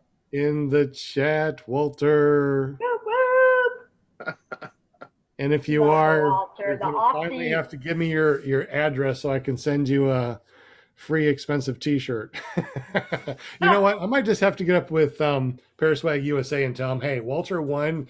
Can you ship one for me? Oh, there you go. Hey, what are friends for, right? I know, right? Yeah. See if David Wolf can spare an extra sticker, and since he's been missing out on everything, if we can get maybe all the shows to pitch in. Yeah, that would be really nice. We could all pitch in a box for Walter. You know? Send him one care package. There you go. Yeah. One care package. And then tell him he can't win again on any of the shows. That's right. We'll just stuff the box full, I guess. That's right. Yeah, we can catalog his wins for the next year and ship it all to him at one time. Exactly. You know what we can do is that all of the shows can just put in stickers in a regular envelope and send it airmail. That's it. You just get stickers from us. All right. Walter says, just make me a gift box. He's in the chat. Wow. Hey, you know what? Let's see if we can get all the shows to get Walter a gift box and send him some stuff. All right. So Walter won the extra large t-shirt from Paraswag USA, courtesy of Will Fly from last week. Walter, you're going to have to send me an email, ppggrandpa@gmail.com. Dragon Camper says he's going to send him a shirt as well. Oh, cool. Nice, Dragon Campers. Appreciate that. So, real quick, Fly Baby Fly, which is your Dankies Garcia, just sent me the video of his friend with his engine out landing at the nude beach. Oh, wow. Oh. I'm just going to go ahead and say Miami is a beautiful place. Go ahead. I'm guessing that video is not PPG rated, is it? No, negative. It is not. It has to be PPG rated or below. All right. So, Walter, congratulations. Next, we have a $25 gift card from great3d.com. That's where you can get your prop spacer that's carbon fiber and whatever you want. I mean, he has a bunch of stuff. Do you have something pulled up on him, or do you want me to pull up Great3D, GREAT 3D.com? Boop, there it is. He has lots of stuff. It pops up with, it says Forever Tubes on it first. I think you need to open some more tabs, JP. I don't have enough. Yeah. Running out of room. Yeah, there it is. And then go to the carbon fiber on the side. Oh. Where it has carbon fiber.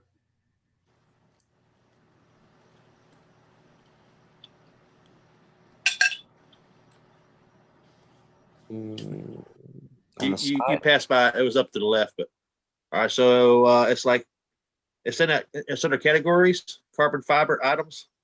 Go down 2 more, down 3 more. Boom. Nice. Yeah, I got to get me one of these plates, the prop hub and spacer, or a Moster. If anybody wants to get me anything for Christmas, Can I get one of those in lime green? The prop spacer. How do you get it in green if it's carbon fiber? I don't think. Yeah, you can have it any color you want as long as it's black. Will Fly just donated another $4.99 to help send stuff to Walter. So that'll get it from your house to the tip of Florida. Nice. Thank you, Will Fly. You rock it, man. Yeah, thanks, Will. That's awesome. Very nice. Very nice. We appreciate it. How much do you think it would cost to shove Linda in a box and send her to Australia to Walter? Oh, no. I don't know, but you're going to give that old man a heart attack. So in a box. How much is allowed to be donated to the super chat? I want to figure this out. I don't know. I would Tommy, say just an idea. I would say, how about everybody donate $100 and see if it goes through? I don't know. Yeah, there you go. It's worth a shot, right, Sean? Let's just find out. I mean, it's for you guys anyways. I mean, we're just getting prizes for you guys. I don't get nothing out of it. The only thing I get is to pay taxes off of it. Because it's capped at 500. You mean Uncle Sam's getting his cut out of this too? Yes. That's no fair. Yes. So I do appreciate what you guys send me. We also have a Cash App, paramotortv.com. If you want to just send us cash, we that way we get it all instead of, having to pay taxes on it. If you want to go ahead and spin, that's the $25 gift card from Great 3D, and we appreciate this the gift certificates to give away. So if you guys could go to great3d.com, check out all the cool stuff that they have there, and then email me at ppggrandpa@gmail.com. Tell me what you want. Maybe I can get them to get a couple more gift cards. JP, whenever you're ready, go ahead and spin the wheel, my friend. Right. Who do you think is going to win? Hey, is Aviator Show in the house? He was there briefly at the beginning. I haven't heard anything in a little bit. I do appreciate you stopping by though, Eric. Absolutely. He was one of the first. Anthony Vella and the Aviator Show were the first two places that I actually really learned a lot. This doesn't land on Mike. It's gone past him. PPG Shane. PPG Shane? No. Oh! It's Mike. Oh! Mike's already. How you say it? Ology? Mike O. That's how Mike's O. Mike O. Gotcha. That's how I say it. Where'd it go? How do you spell his last name? I was writing it down. There it is. Ology. So Walter's but it's a Mikeology. So Walter is begging for free stuff, but then he turns around and begs for a PPG. So Walter, I think you're just gonna get a shirt or something, dude. I started to order a brand new powered paraglider today for $200, brand new, right from the store. Ooh. Wow. Pretty good deal from Hobby King. It's remote control. Nice. You know what? I would really like to get a remote control paramotor. I've seen those. That's what this is. I've seen those things. I think it's toy. Oh, one of those flying at a fly-in. Yeah. It's like I wouldn't mind getting one either, but I just don't know who really sells them and which ones are good ones. So if you go to hobbyking.com, they've got them. It's like $150, but you have to have your own remote control transmitter and receiver to go with it. Okay. But it's pretty awesome. It's got two little servo motors that actually work the brake toggles. How big are they? So it flies like a regular paramotor. Sorry, what's the question? How big is the wing that comes with it? It's a 2.4 meter wing. Oh wow, that's pretty big. Yeah, so it's like 6 feet wide. It's pretty cool. And when you learn how to use it, I've seen it. I haven't flown one, but once you learn how to use it, you can actually do loops and barrel rolls. You can do a sat barrel roll and spirals. Yeah. So any chance you could put a chase cam behind it, asking for a friend? Anything's possible, man. They got one of those big old Lipo batteries for it. They got those really tiny, spy cams that are really super light. I'm sure that somebody could rig up a little chase cam. That'd be pretty cool. All right, I want one. All right. The next thing that we have, boy, Will, I tell you, I guess I'm just going to have to send you a big package since you keep on winning everything. Whoa. What You're happened? sending him a big package? I thought this was PG. It's PPG. Oh, sorry, my bad. Come on, it's PPG. Come on, you know this. Next, we have this lasso right here. It connects to your cell phone. So you don't lose your phone? On the inside. So on the inside of your phone, you put this, and then the case goes over it. So that way, it's sandwiched between, and then you have a lasso. Brooke Sheffield, if you're in the chat or watching the show, or you watch the show later, you need one of these, I think, because I think his phone just went through his prop. No. Oh, shoot. Yep. So he's probably not watching the show because he doesn't have a phone right now. Hey, Brooke. Oh, man. All right, I'll tell you what. How about this? Brooke, if you're in the chat because you're on your computer at home and you love watching our stuff, say that you're here and I'll send this to you right now. Aw. Oh, I had to put him on the spot like that. Like I said, his phone's broke. I don't think he has internet at home. Oh, true. Oh, bummer. Well, he says he doesn't have good service at home, so we'll see. Well, newsflash, I fly with one of these constantly. All right, whatever dog is chewing, go away. Oh my God. You all hear that? Hey, my dog go used to ahead. have their chewies all night. Ready, so- Shane? Yeah, go ahead and spin anytime you're ready. Yeah. Spinning. This is for the phone lasso. Because of your donations, ClearProp TV has bought a couple of these and we're giving them out. So we appreciate you. Everything that is given to us, we send out, and we use the stamps.com that you guys have helped us get so we can send out stuff. So, Sean, what I'll do is I'll do a video on the lasso, and I'll send it to you, and then you can post it here on the video. Wait, what? Hank Uh-oh, is gonna Nick. win it again. Nick, you're in it. It's You're gonna in be close, it, Nick. Nick. It's gonna be close. Oh! I can see Nick my jumping in the God. background right now. Oh yeah. Hey! Oh, and the crowd All right, Nick. roars. Jump in the chat, Nick. Say hi. Whoop, Nick, Let us where you know at? that you are here. whoop. This is so All fun. right, Nick. know what? Nice. Not only do I really enjoy talking with you guys, it's really nice to be able to do some of these things. I mean, I know that the prizes here. that we get. Oh, congratulations! He's in it. Yeah, he's in there. Yay, Nick. I really like being able to hang out with you guys. I mean, I got the panel to hang out with. I got about 30 different people that are in the chat.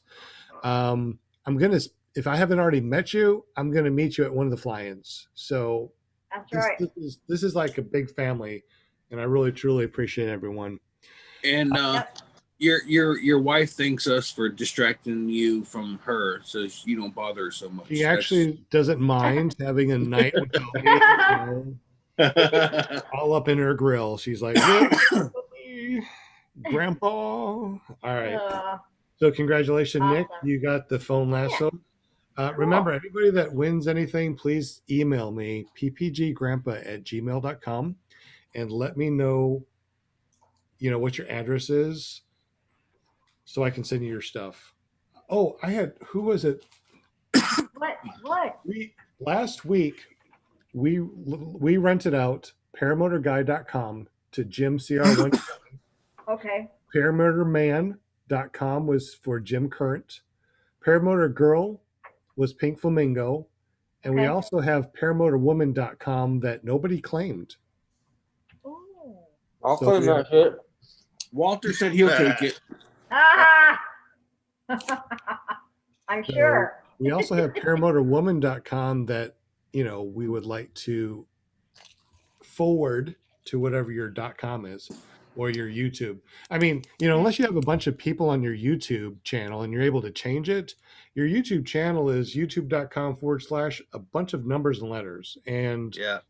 it's really difficult to find. And if you have a common name, it's really difficult to figure out which one you are. So that's the reason Right. we got these .coms, is because we really help you guys out as far as in this big world of YouTube and YouTubers with millions of people, millions of subscribers.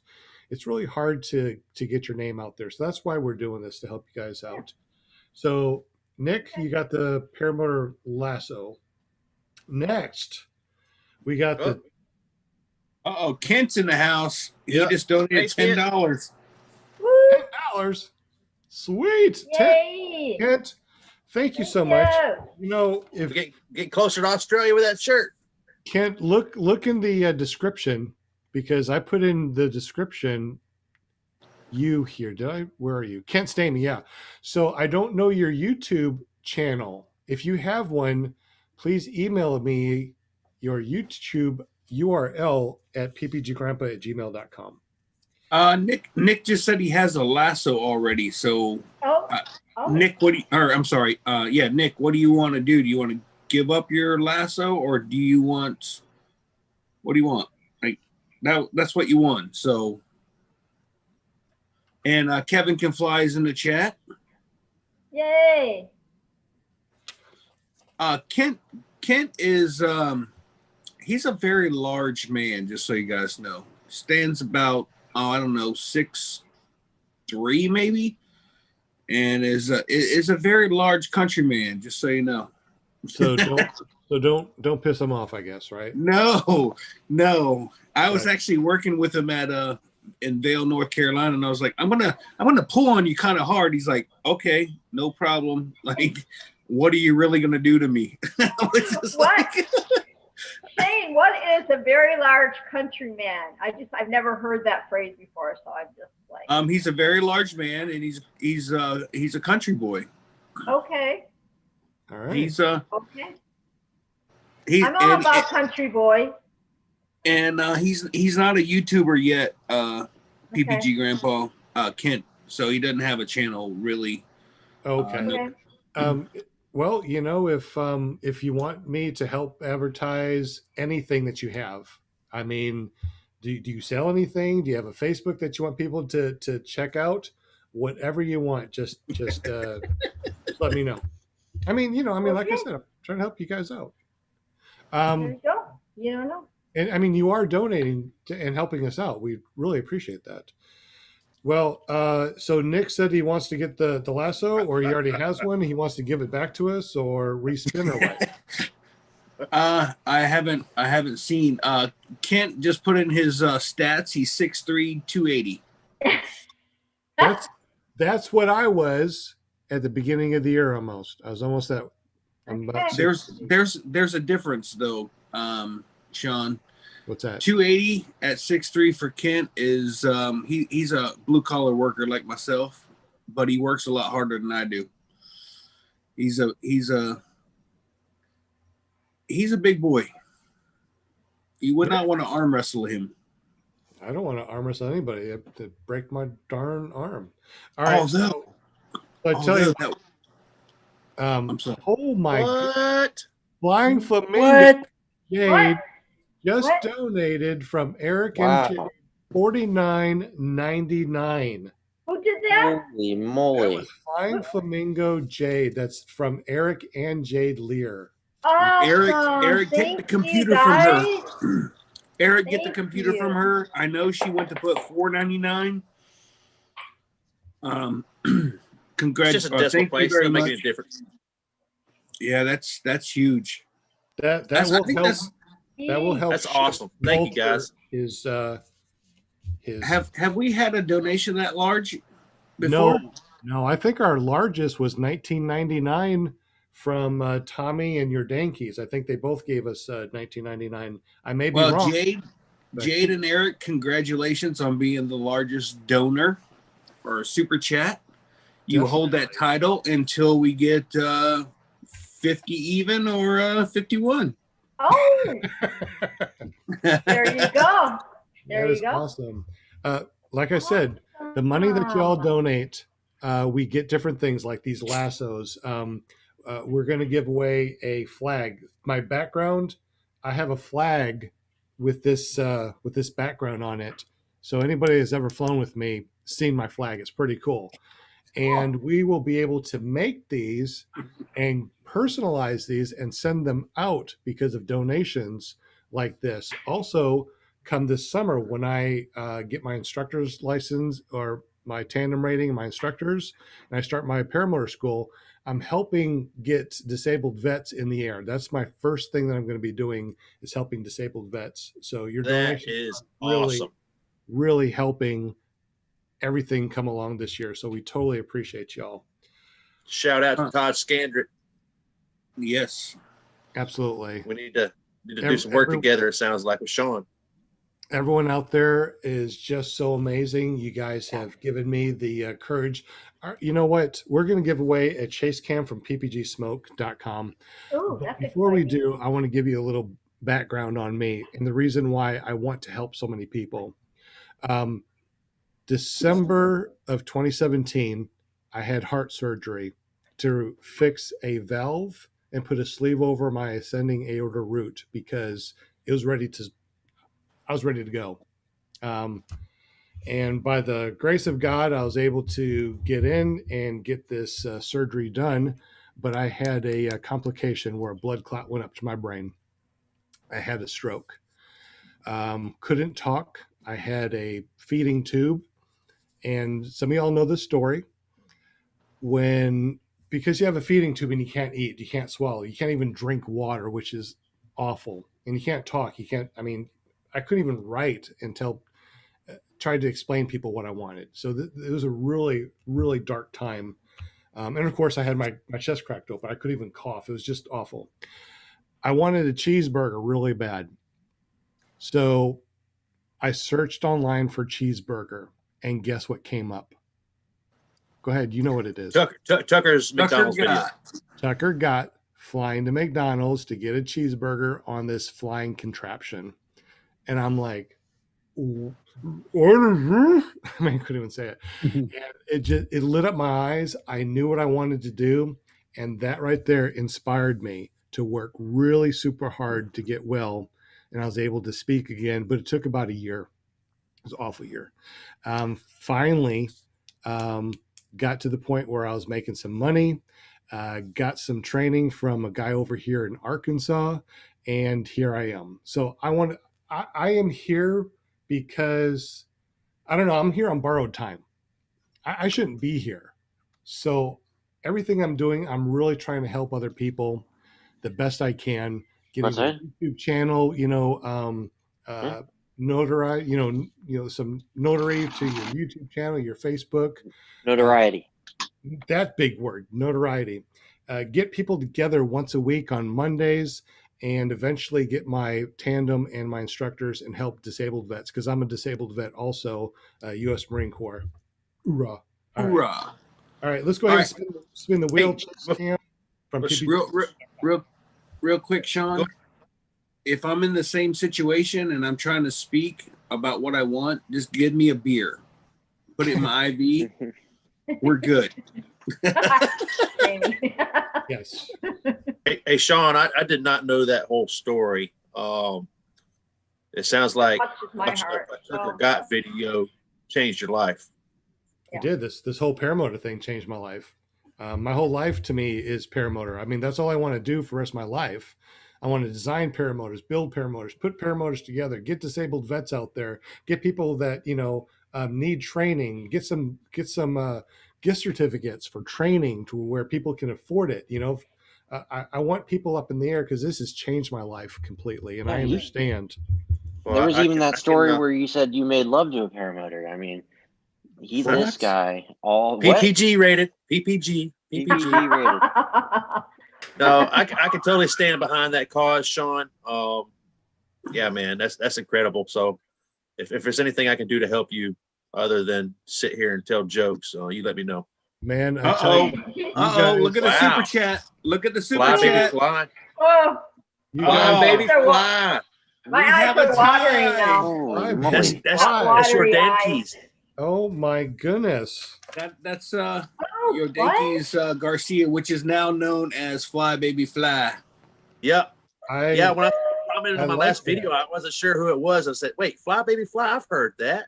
That's your Yankees. Yay, I love your Yankees. Thank you. Thank you. That is so awesome. Yeah. That is so awesome. It's Everything awesome. you do is helping. This is really great, guys. I know you guys haven't. I know you guys haven't met. I don't know if you guys have met Yodankis, Garcia. I've seen him on Robert's show. No, he is truly a fabulous person, and oh my God, he's got so much energy. It makes me tired, but I love the guy. I met his daughter and out at the compound, and just an awesome father, awesome guy. If you get to meet him, first of all, drink an energy drink before, because it's going to be tough to keep up with him. My wife met him, and she was just like, that guy's got more energy. I was like, I don't know. Like, if I had half the energy, I wouldn't look like I do right now, just so you know. But he's a genuinely a great guy, and I'm glad to call him my friend. Absolutely. Absolutely. I love my Para family. I tell you guys. I can't wait to get in there and fly with them. Some of you I haven't even met yet. Linda, Sean. I know, but I feel like even though I don't see you guys in person, I still feel like you're my family. 100%. I've met three of the guys or three of the folks on the panel. I've met Brian, I've met JP, and I've met Sean. Yeah, same here. I haven't met Kevin yet either. And John Lennon. And John Lennon. Sean looks like John Lennon on there. Well, you know, with all all this, I'm tearing up. I like those. Anybody. Yeah, I like those. Kevin's in the chat. Hey, Kevin. Kevin can fly, chat? Kevin can fly. All right. He came in earlier and said he was sorry he was late, but he's got stuff he was doing. But he's still here. He's still making fun of us behind the scenes instead of in front of our faces now. He's taking care of the fam, Got that baby on the way and pretty excited. Are we ready for that last spin? Or I gotta get going, guys. We're just waiting on you whenever you want to spin. Let's do it. JP needs his beauty sleep. So this spin, guys, I do. For the chase. This is for the chase cam. This is the big one, man. I want on this list a chase cam. That's been on my bucket list for a while. From ppgsmoke.com. If y'all haven't been there, please make sure you go over to ppgsmoke.com and check out everything that they have. One of the new, they are innovative, a very innovative company. They've come up with a lot of interesting things, including a strobe light system, a 3 strobe light. You put 2 in your wingtips, 1 on your helmet. They got version 2 coming out. They also have a noise canceling headset that they're working on. So they're coming up with a lot of really good things for the sport. So please go over and check out ppgsmoke.com and check them out. I believe how much does one of these chase cams cost if we were to order one? It's like $70, isn't it? Okay. $59, I think, plus shipping. Shipping, yeah. They're nice. I use one, and I bought one also, and it does a great job. It does exactly what it's supposed to do. Before you spin, are you spinning yet? No. All right. Let me go ahead and show people what this is real quick. This right here, guys. This is what we are. This is what we're getting right here. This is the chase cam. Wow. It is really easy to put together. GoPro not included. Yeah. It doesn't need Velcro. It snaps together. GoPro. Oh, the GoPro. Yeah, it does not come with the camera itself. No, it does not. But you can get what I have is a GoPro 5 session, and it fits perfectly on it, which is what is shown right here. Mm-hmm. So, real quick, Sean, I have a question in the chat from Dragon Campers. Yes. Can you put this chase cam on the back of your truck? And he's asking for a friend. I'm sure he's asking for himself, but I don't know. Kent's not on the wheel, by the way. Kent Stanley. JP. So this is the one that I use. I bought this like when I first started and love it. It's amazing.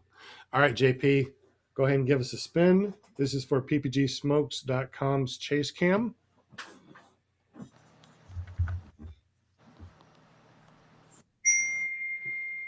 I hope everybody is on the wheel that wants to be on the wheel. Kevin can fly in the chat says, did you put me on the wheel, JP? No. Just because you didn't show up for the show doesn't mean you're not on the show.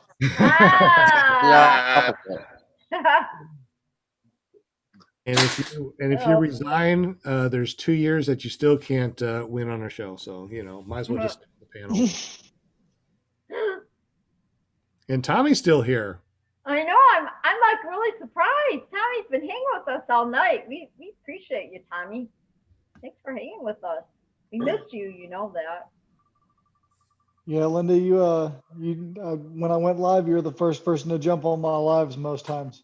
I I love all you guys. Let me tell you, I watch all your videos and your doggy. Who's gonna Like win, your John doggy, Wayne? Tommy.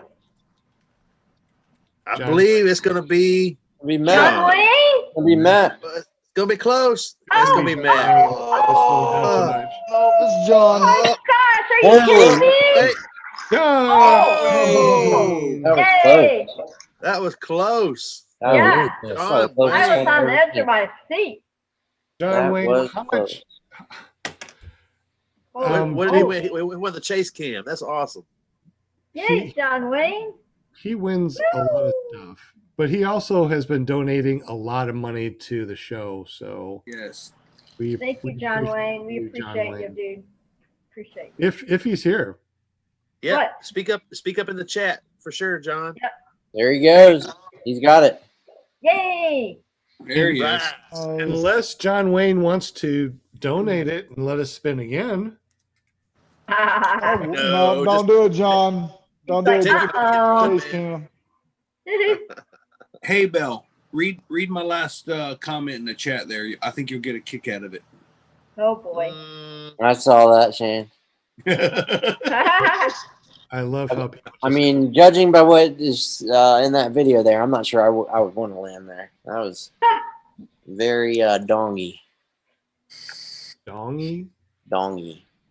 JP, I haven't seen your little doggy in a while. Yeah, she's not right here right now. Okay. Yeah, she's just with a wondered. girlfriend. She done traded him Oh, in. that's why. I got it. Okay. Hey, we have one more thing to give away, but how about we do we want to give away that 2-stroke mixing bottle and sticker from Paraswag, or wait until next week? Probably wait till next week. If we give away anything, we're gonna need some more thumbs up. We only got 26, and there's 31 watching. So I'm gonna go ahead. I'm gonna be ahead and go ahead and do 27. John Wade said spin again for the chase cam, it looks like. There you Oh, go. really? Okay. Job well done, sir. Wow. John. That's cool. He's a good guy, man. He's on a lot of the shows and No, wait. No, wait. Now, I don't think John Wait. said he didn't want it. What did He you was say? just talking about us spinning again. Oh. He didn't say anything about him not wanting the. Yeah, he did Oh, say, he's yeah, saying to spin yeah. the Okay, wheel I again. think I We misunderstood. were talking about whether or John. not we're going to spin the wheel again. He just said spin Oh. again. So Okay. all right, Okay. hold on. My bad. John Wayne. John Wayne, please clarify. Spin it again for the next gift, or spin it again? Because the he chase was cam. celebrating. He said, "Yay, Yeah. you won." Oh, okay. Okay. And, I Well mean- then. He just Oh, says he doesn't want it. okay. That he He doesn't want doesn't want it. He put in the chat he does not want it. Wow. not a So problem. Give it. Sir. Let's give it to someone else. Let's go. John, that's like donating $59.99 to the chat. So Yeah, that's a big deal. Thanks. that is a big deal. Yeah, absolutely. We ready for the All another right. spin? You ready, If guys? everybody else out there, you got another shot at it. Thank you, All John. right. Thank Ready? you, John. So we And appreciate I that. encourage other people out there, if we're trying to give you something that you absolutely do not want or need, Yeah. you know, just take Someone a out pass. there that'll appreciate it. Yeah, there's somebody that'll want it. Exactly. You know, Yeah. Also, too, ClearProp TV has a mailing address. So if you look down in the description below, you'll find our mailing address. Anything that you want to donate to us to give away, please send it to me. Strike flyer. fly, baby, fly. Strike flyer. Right. Yeah, No, he trike needs flyer. What? Oh, What? No. What? Oh Baby, yeah. trike flyer. That's It's it. trike Strike flyer. flyer. It's definitely trike flyer. Yeah. There it is. Is he in the? Is he still in the? Mr. He said he was in Ruff a was rest in area the in chat. Mississippi, I think. He's still in the chat. Woo! All right. Walter said put it in his pack. Pack. Great. Something else Walter has to dust off of his shelves. Yeah. That's so funny. Oh Lord. So David Ruff, you won a Yay. chase cam from PPG. And then There he again, he is. said, He said, He said spin spin again. again, though. He's Spin probably already again? got a chase cam. All right. Thank you, David Ruff.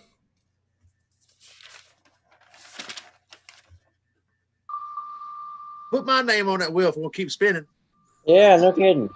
Dave Ruff, it's like you Dave just Ruff's the donated kind of guy that has 15. 5 paramotors, 16 chickens, and a few pigs. He doesn't need a mixing bottle or chase cam. Oh, That sounds sounded like a lot like sounds Kevin. like Kevin Can Fly jumped on finally. Oh, you know. Wait, he Better figured late he than can't get never. on the There he wheel. He is. might as well get on the show.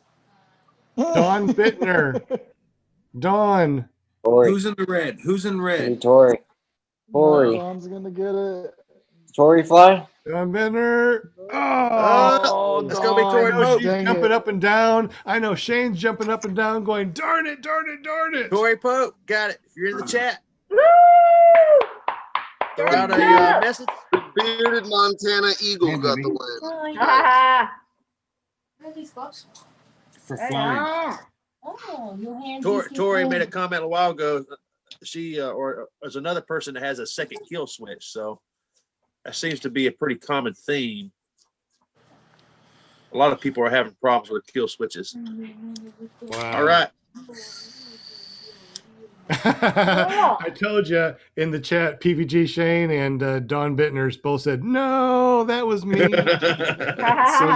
So close, so close. Hey, Thank you, chatters. yeah, definitely. All right. Come on, Tori. Where you at? Tori, go ahead and do it Tori, at TO and see Tori, Tori's here. Tori. I did it. He's in the chat. A chase cam is on the line here, Tori. Come on now. Tori. Come on, you're in there somewhere. So I believe Mark, our guest tonight, was in a similar situation recently, and he ended up getting that poster behind him or plaque. Oh. Oh yeah. What? So you what got to stick around in the chat for sure. Definitely. What if Mark had a chase cam while his battery was on fire behind him? Oh, that would have been so cool. You know what? And that was the day I didn't have it on. Go figure.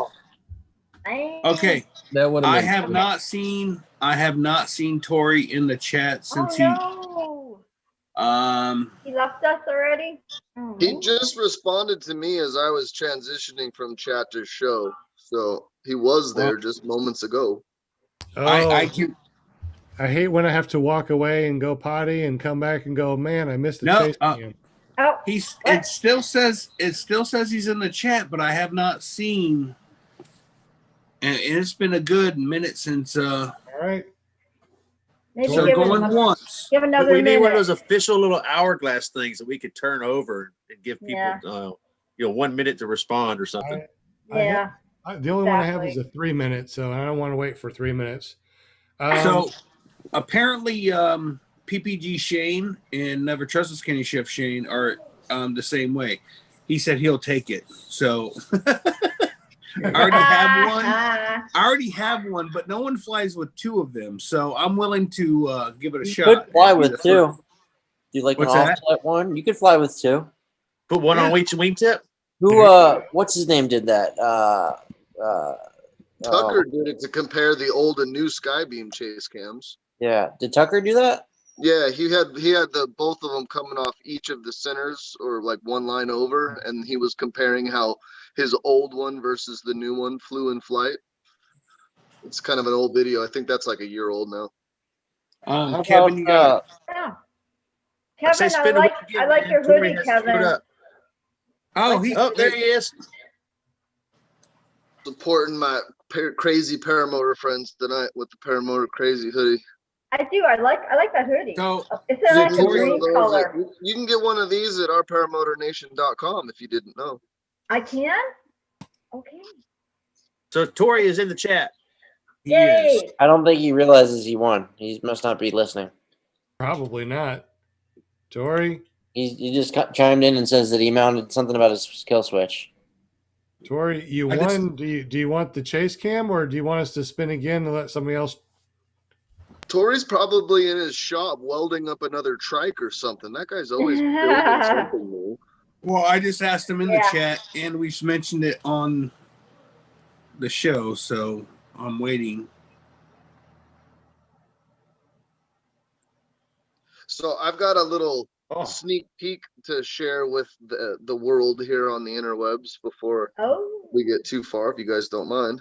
Please tell us.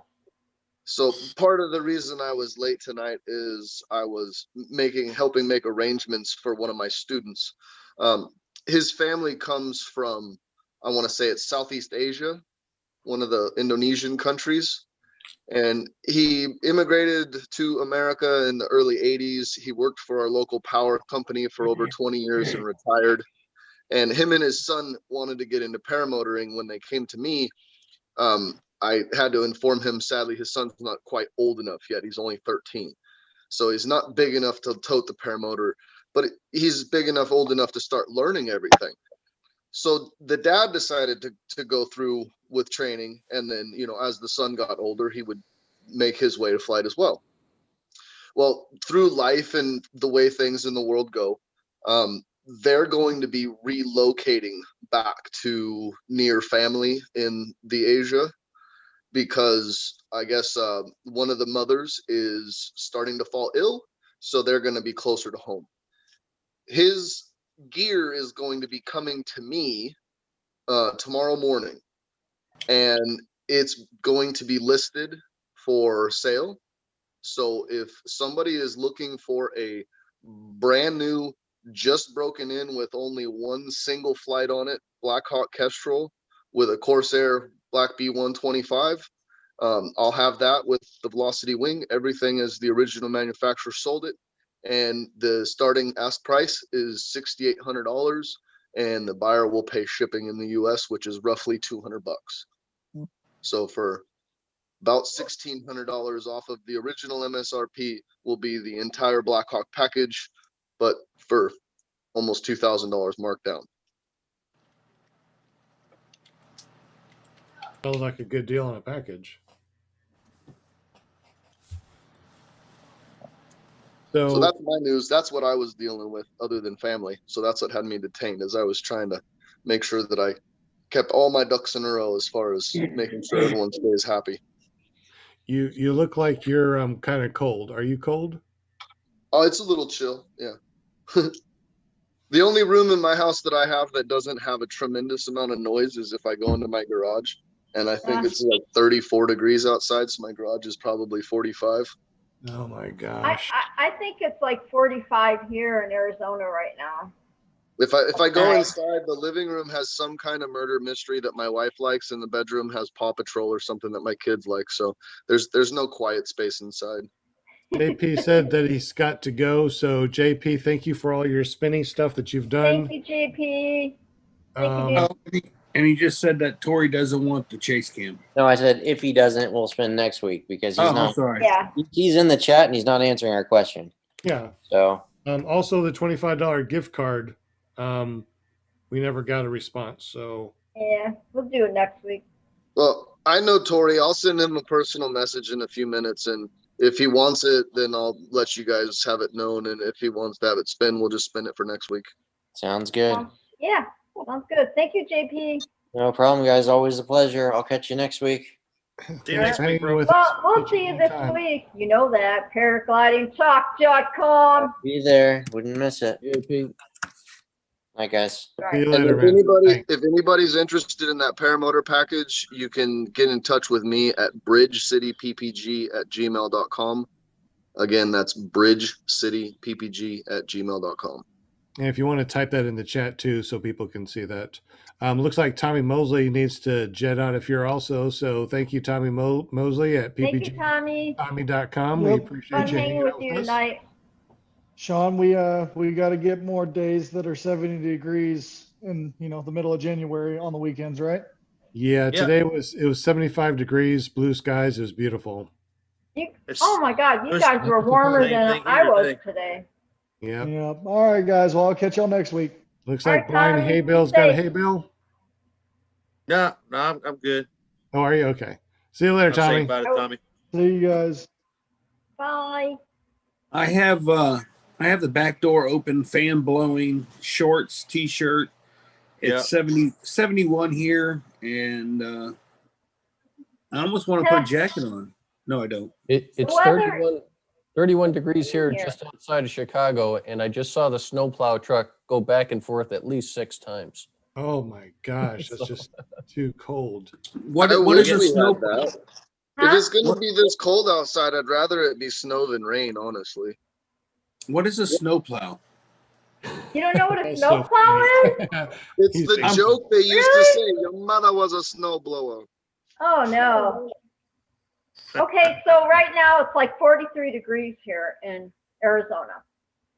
Oh. Yeah, the desert gets pretty chilly at night, that's for sure. We had a crazy storm this afternoon, and it blew through here like almost like it was like, I think they call it microburst. I mean, for like, it lasted like 10 minutes and then it was done. And when I went outside and looked at my neighborhood, it was like havoc. There was like stuff everywhere. My neighbors, her nice little pretty wishing well Kevin that a neighbor had made for her was sitting on her front lawn, on her front yard or whatever, ended up busted up in 15 pieces in my driveway. I have it on Facebook, but yeah. So that went down. I was like, holy crap. And the news people were over down the street from me, a block away. They had a stop sign down. I mean, people's cactuses were uprooted. It was nuts. And this is the desert. So Sounds pretty wild. It did. But- I mean, we had a lot of rain all day, but I did not see that coming. Glad your electricity held up. Yeah, yeah, exactly. I was waiting, Mark, I was waiting for the power to go off. I mean, it hit really hard, but, yeah, it's crazy. And now it's like freezing cold. Hey, do we remember what Mike's Ology won earlier when he didn't respond in the chat? Because apparently he was just going to the bathroom. And $25 gift card. So Mike, just email me, ppggrandpa@gmail.com, and give me your email address and your mailing address, and we'll get that to you, no problem. Let's see. You can just send that to me, Sean. It's all right. He doesn't need it. Oh, okay. All right. And Flying Flamingo told me to zip it because apparently talking about warm weather she doesn't like. I don't understand what that means, but I just been watching the chat. This feud between PPG Shane and Never Trust That Skinny Chef Shane. I don't know. You got two Shanes going at it in the chat. That's pretty weird. All I know is both Shanes are freaking hilarious. I've been dying all night long. It runs in the name, just so you know. I also open up I'll also open up this for everybody. We're now officially in the after show. I guess we have the podcast with the guest. Then we have an hour of spinning and giving away stuff, and then we have an hour of bringing people in and talking with the guest and the rest of the panel. So, Mark, if you're still able to hang around, I guess we could talk more paramotors. Yeah, I could stick around, and I changed to a warmer location. If you could see my background. You guys in your warm weather. I'm like, I can't when I look out my front door. Yeah. Talking about your warmer location there, I saw JR Paramotor in the chat now, and he made a comment about the nice wood carving in your backdrop a minute ago. Yeah, it is. That is a really nice, and to win it, holy crap! Yeah, you spun the wheel first, and I almost won, and it went past me to the next guy. I saw what it was, and I was just thrilled. I'm like, that would be such a nice thing to win. And then when I spun it again and I won, I was just happy. That's so That was a really nice thing to win. That's awesome. Yeah, I would. Glad that you won. I know I talked with him the next day, and he said he's going to try to get it out to you before you got on the podcast, because he knew that you were going to be a guest. So he was happy that you were going to be a guest, and he made it. He made a priority to get out to you. Yeah, and he did. He's a great guy. The nice thing about it is he also sent me some pictures of it as it was being made. That's nice. So that was kind of nice to get to see it, in process. So that was nice to see. Flying Flamingo, what's up? I'm glad that you're joining us, and thank you so much. Thanks for having me on. There she is. You look very warm inside your home. I know, I'm covered up. Look at this. That's why I said zip it. You know, I just watched a video of you launching your paramotor in a frosty clearing or lake or something, whatever it was. Whatever, I mean, frosty something, wide open frost space. But that was pretty amazing to see that little trike just snap right up and go on the snow like that. I was impressed. Yeah, we're happy that we don't have a whole lot of snow right now yet. So I think if we get any more, we're probably going to be done. But like, I don't know if that was the last one on my Facebook page. Was it a black and orange wing? Yeah, That the would have McPara, I think. Yeah, Eric's got the Harley colors, and that was probably him. And then I go down with a four-wheeler, and I try to pack down a runway down on the lake. I got you. Yeah. It was just, I mean, I wish we had snow. When I moved from California to Oregon, in my mind, I was like, oh, I'm moving up north, so that means there'll be snowy winters. And I was totally wrong. Portland gets like 1 or 2 days of snow, and it's just not really anything called snow. Oh, yeah. Occasionally, every now and then we get a good snow each year, but normally it's pretty light. And we don't get the opportunity to go take off and fly on snow like that. So watching someone else do it, it's always kind of an awe-inspiring It's a heck thing. of an experience to be up there with everything white down below you, you know, and the air is so smooth up in the winter. Oh yeah, I can only imagine. Yeah, I mean, I've gone over to Central Oregon, and I've flown in Central Oregon where it's, you know, blankets with snow. Yeah. And I totally understand that feeling. It's just we don't get it where I live. I gotta go 4 hours to go find that if I want it. Yeah, it's quite a different experience. See, go ahead, Shane.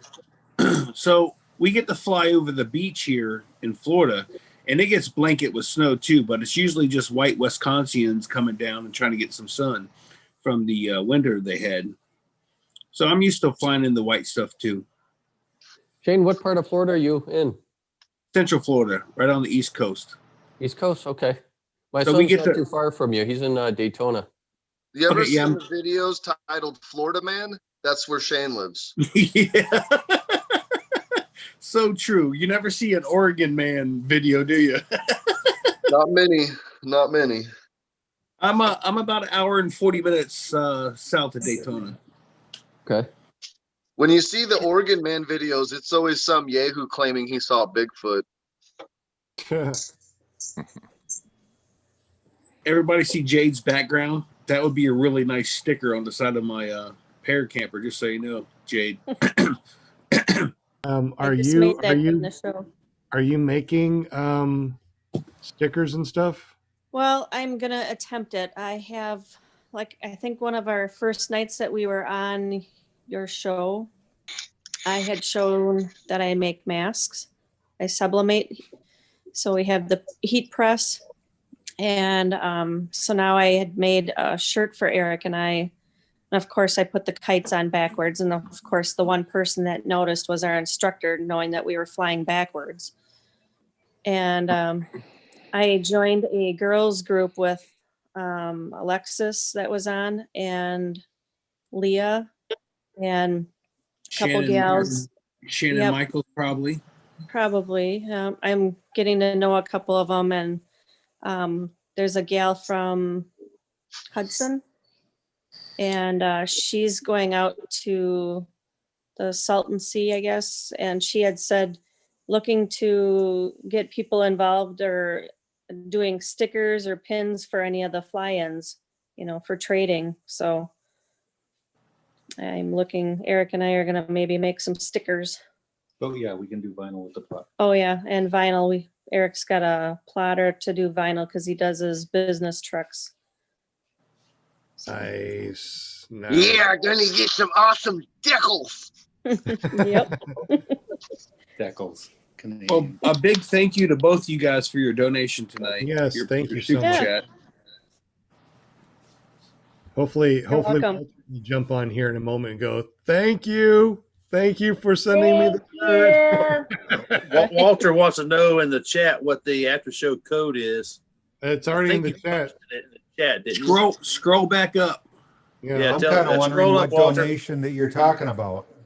I will. And you got put. Tory Pope is still throwing out guesses on Sean's weight. It looks like. Or you need to move. Oh, you know what? He's not watching this live. What? Oh yeah. That's what's going on. Oh. That would make a huge difference in him not responding earlier to knowing about the chase cam. That's gotta be. Oh, he's got the delay. That's it. Yeah. Like an hour delay. Yeah. A little bit. Yeah. Okay, well, that makes sense. Not watching it live, watching it Memorex. That will help. That's Memorex. Oh my God. I feel like ancient now. Sean. I know. A lot of people are like, what's Memorex? Which one are you, Linda? Millie or Vanilli? I know. I still have their tape.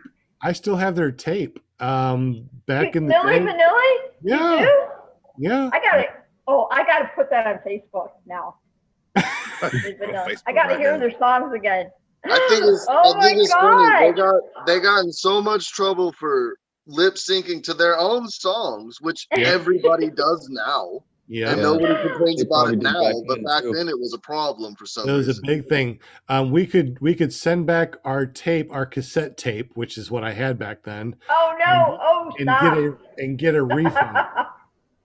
So I don't. You guys got to stop because you're making me feel really old. Because I can remember way before this tape business. That's all right. 8-track. That's 8-tracks. Actually, I grew up with my parents. We didn't have vinyl. The records actually were glass. So we actually had some. Is that the 78s? Yeah. Yeah, I remember those were a lot more brittle than the 33 and a thirds. Yeah. When I was a kid, we had 4 milk crates full of 45s, and I still have a box of those stupid center spinners. Oh my gosh. I had my nephew come and ask me one day. He was holding one of my Hotel California records, and he's like, "Is this what they call vinyl?" And I was like, "Oh man!" Like it dawned on me, like you in your life have not seen 8-tracks, tapes, CDs. Like he's the generation. Like he doesn't even know what iPod. Like everything for him is touchscreen, and like he's only 8 years old. It's like wow. Talk about feeling like your gray hairs matter. Does anyone remember the cereal boxes, like the for the kids, the Count Choculas and stuff? That came with toys. They used to have a record that you cut out. Yeah, the very first one was the Archies. The very first time they did that was an Archies record. It was the song "Sugar Sugar," and I remember when that came out. Yeah, and when they were doing that, they actually had the square records too, but you put them on and they were round, but they were square when you had to cut them out. Yeah, I remember that. And they'd play like 3 or 4 times and they were done. But, they were wax records. When I was 11, my cousin and I found 2 big boxes full of 78s. Wow. In the barn, and we went out back and we used them for skeet shooting. We'd throw them up and shoot them with a shotgun, and they were all collector stuff. Yeah, they're probably worth hundreds of thousands of dollars. There's Walter from Down Under. Good afternoon, everybody. Yeah. Good evening. Sorry, it's evening. Good morning. Yes. No, it's afternoon. Tomorrow afternoon, sir. Hey, Walter. Walter, whisper. Whisper, Walter. Whisper. Oh, sorry, Shane. There you go. Is that better? Yes. Awesome. Hey, Sean, just put a box together with all my stuff, right? and then we'll get everyone to send it to you. All my stuff. I'm going to order some PPG light and JK carvings.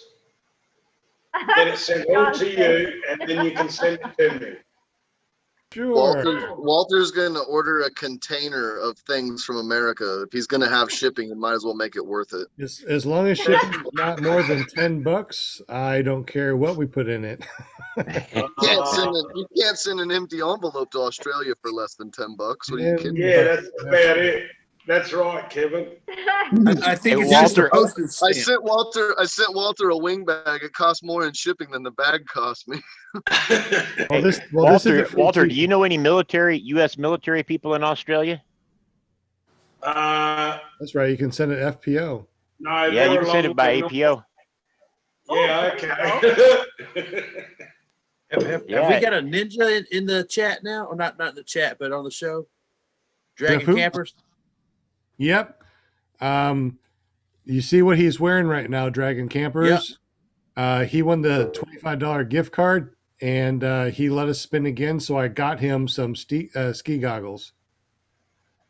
Nice. He's got he does have a face for radio, just so you know.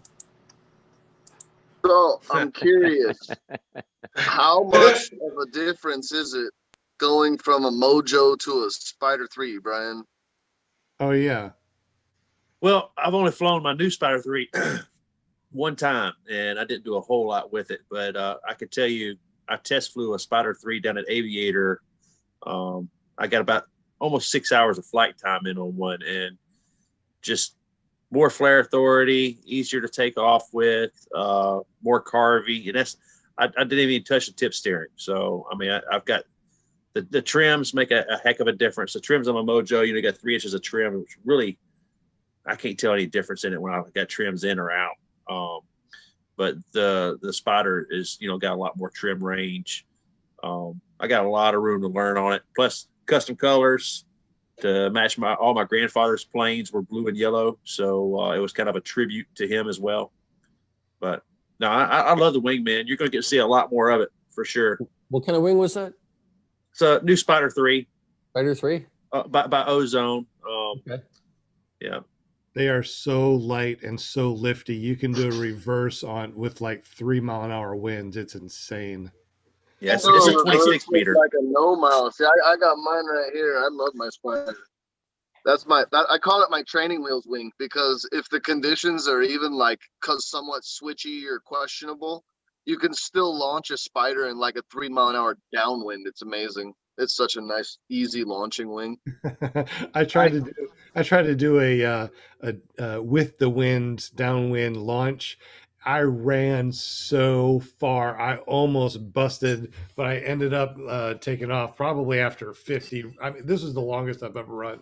I was trying to. You get to that point where you question your own mind. You're like, I don't know if my feet can go any faster. You're like, This is going to be a crash or a flight, and and then it happens. You're like, oh, thank God. I'm like, you know what? I'm just going to pull the brakes, see what happens, gun it, and put my feet up. And that's why I ride an Angel, because that there is what we call the Flintstone boogie. Yep. Hey guys, I heard it's easier if you take off into the wind. Versus downwind, I think it's easier. I was doing a video on what with the wind. I took off with the wind. I mean, into the wind. Then I did a crosswind, and then I did with the wind. It's a video that's going to come out eventually. Okay, but, wow. I hadn't seen that. So I said that sounds like pretty interesting. Yeah, Brian, I can't wait to try out your new wing. Just so you know. Yeah, I can't wait. Okay. You want to take it for a dunk when we do our SIV class? Is that what you want? Oh, we could do that. Nope. You don't use a Spider for SIV. No. I used a Roadster. The Roadster and the Spider are not the same wing. Trust me. If you go to Andrew, he'll tell you this. Andrew will tell you the same thing. No Spiders for SIV. Oh. Not if you're gonna do. That's not what Andrew told me. If you're gonna be doing stalls, it's a bad stalling wing. It does not recover well. You don't want to stall that wing. Trust me. Well, Eric Farewell. It's not a good wing. Eric Farewell was telling me I need to do it on my Mojo, and Andrew Fuller was telling me I need to do it on my Spider when I met him at the fly-in. So I'm taking both of them. I was planning on using both, but you're telling me Andrew says something different. Everything. You can just do everything with stalls. Just don't do stalls on it. You can do asymmetrics. You can do frontals. You can do B stalls. You can do big ears. You can do basically every maneuver that you want to do. Just don't do stalls with it. Okay. What's the difference? So what's the difference between a Roadster and a Spider? I mean, Roadster 3 and a Spider 3, other than the Spider being lighter, isn't it the same? That's why. So it'll shoot faster. When it comes back from a full stall, it jets out in front, then frontals, and then tucks. The Roadster with the heavier fabric doesn't shoot as hard. Okay. That's going to be some light material that they're using. It's extremely light. I mean, of all the wings that I've flown, the only other wing that I've flown that feels even remotely similar is the BGD Echo that my student got. And that wing, again, same thing. It's like a training wheels wing as far as launching. You can walk it into the air. You don't even have to run. You can just walk into the wind and it just comes right up. Well, yeah, I don't know the technical difference, but you know, just lifting the kiting bags, you know, I put my Mojo in one hand, lift it, and my Spider in the other hand, lift it. It's got to be 5 pounds difference. Oh, easy, yeah. Because wow, you're talking an 8-pound wing versus a 13-pound wing. Yeah, it's pretty significant. That's one of the first things I noticed when I picked up the first Spider to go fly it, carrying it out there to lay it out. I was like, man, this thing's light. If it's you got ever twice get as many into tails in it too. You know, if you ever get into hike and fly, you'll really appreciate the difference between a lightweight wing and a full weight wing. How long does that wing last having such a lighter material? The same 300 hours expectation. So all wings have a basic 300-hour expectation. You can get a whole lot more out of them with proper care, but 300 hours is basically the life expectancy of a wing. I've got an old wing. I think it depends on how you fly it too. If you do a lot of acro and a lot of high G type stuff, like Brooke has a Mojo that's got 150 hours on it, and he just sent it off to have it tested, and it failed badly. Like all his riser lines were breaking at 50% strength. Right. So it depends on how much sun exposure it has. It depends on if you're launching it off of gravel or asphalt. It depends on if you fly with the coast. It depends on if you pack it up or leave it wet. I mean, there's so many variables to the life of a wing, but properly cared for, 300 hours is the expectation. I take care of my wings really good, but I'm surprised. I've got a really old wing that I fly, and I send it out to get it inspected annually, and I'm just amazed it comes back in such good shape. You got a doobie there, Walter? What's going on? Just tobacco, mate. Hey, can I ask you a question, Kev? I think you've just bought yourself a new frame, but if you had to go out and buy a new frame now, what would you buy? Oh man, it's so hard to say at this point because there's so much good stuff. I mean, I think really the question is more appropriate to say, for what price point would I get what frame? Because there's probably 3 different price points, and in the 3 different price points, there's a good and / great frame in each one. And you'd probably want to fly the frame too, because what might be good for one person might feel different to the other. Absolutely, yeah. Then so that's the hard part that I've landed on is it's easy to demo wings. It's not so easy to demo motors.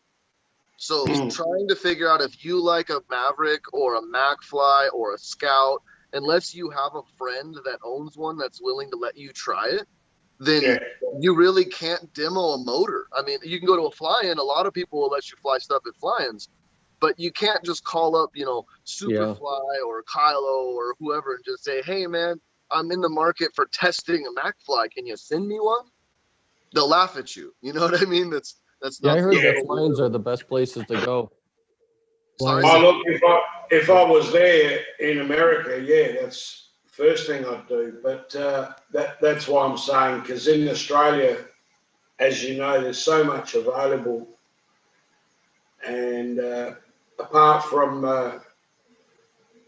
Mark's Airbender, which is strong, I suppose I've got to look for something that's a bit strong in case I bum crash it, whatever you want to call it. So pretty much everything at this point is engineered well enough to take a pretty good knock and not be, too far apart from what you're after. The big key elements, in my opinion, especially because you're not young and spry anymore, is you want something that's lightweight. And titanium is going to be the lightest weight for strength material that you're going to find. And in that category, I think the new MacFly is probably the best bang for the buck. It's a little bit expensive, but it's a top-notch titanium setup. It's got the dynamic torque spars. I don't know if you've seen Mark Honeycutt's video of Mark's new frame, but That's the new one, and it's a magnificent paramotor. That's what I'm sort of looking at. I want something with that counteracts torque steer, because I'm actually thinking of going for the new EOS when it comes out. Right. So the other thing to consider is you can always get yourself a set of lamels. I put lamels on my paramotor, and they'll cancel anywhere between 60 and 80% of the torque at power. Oh, that much. Oh yeah, it was night and day difference when I put them on my paramotor. So and then the other consideration is the propeller you're using. So if you want to get the least amount of torque, you need the least rotating mass. The least rotating mass is going to be an E-prop. Yeah, that's the problem. Is I want to go 140 at least. Well, you can get an E-prop in a 140. Yeah. But E-prop, are they the lighter ones? A Helix is going to be more than double the weight as far as just rotating mass, which is going to give you a lot more torque just because of dynamic torque effect. Yeah, but hopefully the 4-stroke will have plenty of that. From what I've seen of the new EOS, whatever it's called, 240. Yeah. Have you heard something I haven't? I've been waiting for that thing to come out, and I ain't heard a word about it coming out yet. It's in its final testing phases right now. Yeah, there's a couple of vids out there already, 2 or 3 about it, John, if you look it up. Well, there's been a few around being tested. I was just waiting for a release date because I'm in the market for that very motor. I'm about to buy one, and I was thinking it wasn't coming out this year. I walked away. I didn't hear what motor you guys were talking about. The EOS Quattro. Yeah, the new Quattro. Is it the 4-stroke? Yes. Yeah. Yeah, 240 or 236 cc. It's in the class of the Moster. Yeah, it's 24 horsepower. It's good. It seems, I mean, by the numbers, it seems good. It's a little bit heavy. I mean, it's 9 pounds heavier than a Moster is. Yeah. You said it's 4-stroke? Correct. Yep. Yeah, it's a 4-stroke. Stating 2 liters an hour, 2.5. I saw anyway. And the numbers are right there with the Moster. Yeah, the Gerard Grabiner is testing it currently, and when I was talking to him, he quoted me at about 2.2 liters an hour. Yeah, that's so it's half the fuel burn of a Moster. He did an hour and 5-minute flight and used 2.5 liters. Right. And you don't have to worry about mixing your gas and oil before you fill it up every time. No, you could just land at any gas station, just put gas in it, and then just go again. You don't even have to worry about the ethanol, because I do believe it's fuel injected as well. No, it's not at the moment. Maybe later. They just had a carby on it. Okay. The pictures I saw, wink, wink, had a fuel injection system.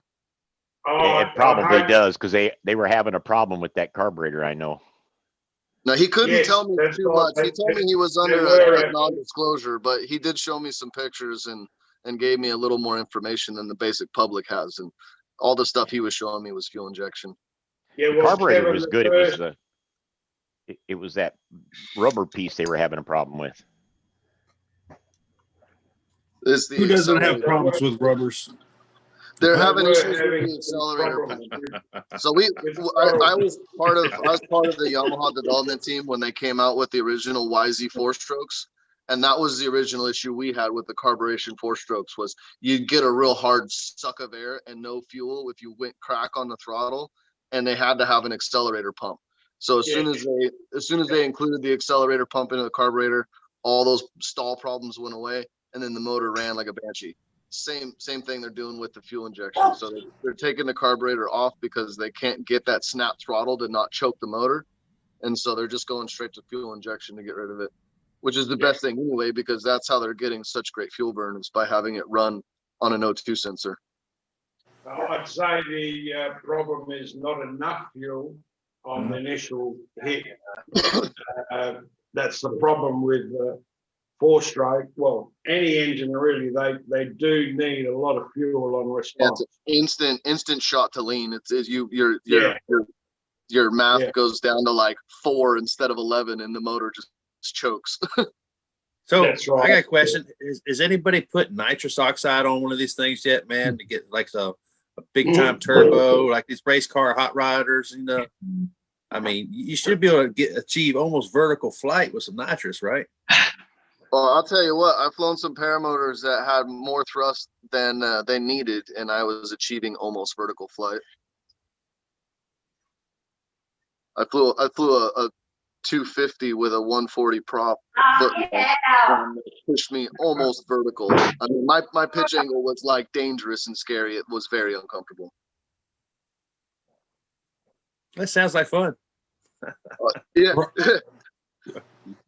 Brian, any chance you're going to Oshkosh this year? Probably, man. Are they having it? You know, I just started traveling, going to fly-ins a few months ago, so I plan to go to all of them now. Palm Bay, Oshkosh, Sun and Fun, all of them in the eastern half of the country for sure. Well, I just so happen to have an inside scoop. I may be flying up there, and somebody's gonna be very nice to let me borrow a motor and a wing. And Oshkosh? yeah, Get in there, Eric. Eric. Uh-oh, get in here. We Get in here. Yeah, right there. They said the Right magic there's words. my. Oshkosh. That's my my secret informants right there. They're gonna. Come on, Brian. You got to go to Oshkosh. We got a place for you to stay. Sweet. That sounds great, man. What time of the year is Oshkosh again? Remind me. Shane. I was up there last year. No, not last year. 2 summers ago. I just missed a fly-in by this is before I got into paramotors. I was summer of 19. I was traveling up there in Michigan, all up the U.S. Canadian border, and I was in Oshkosh. I missed that fly-in by like a week, and I remember hearing all about it. You know, I was into aviation at the time. I flew, you know, I've been flying fixed wing with my dad for years, so I knew all about Oshkosh, but I didn't go to it. I missed it. Same thing with the Sturgis Spike Rally. I showed up like 3 days after it ended. Sometimes my timing is not perfect, but yeah, I plan on going back now to Oshkosh for sure. I hear it's pretty much one of the best ones in the country year round. Great show. You know, one thing I've been going to the Oshkosh show for 25, 27 years now.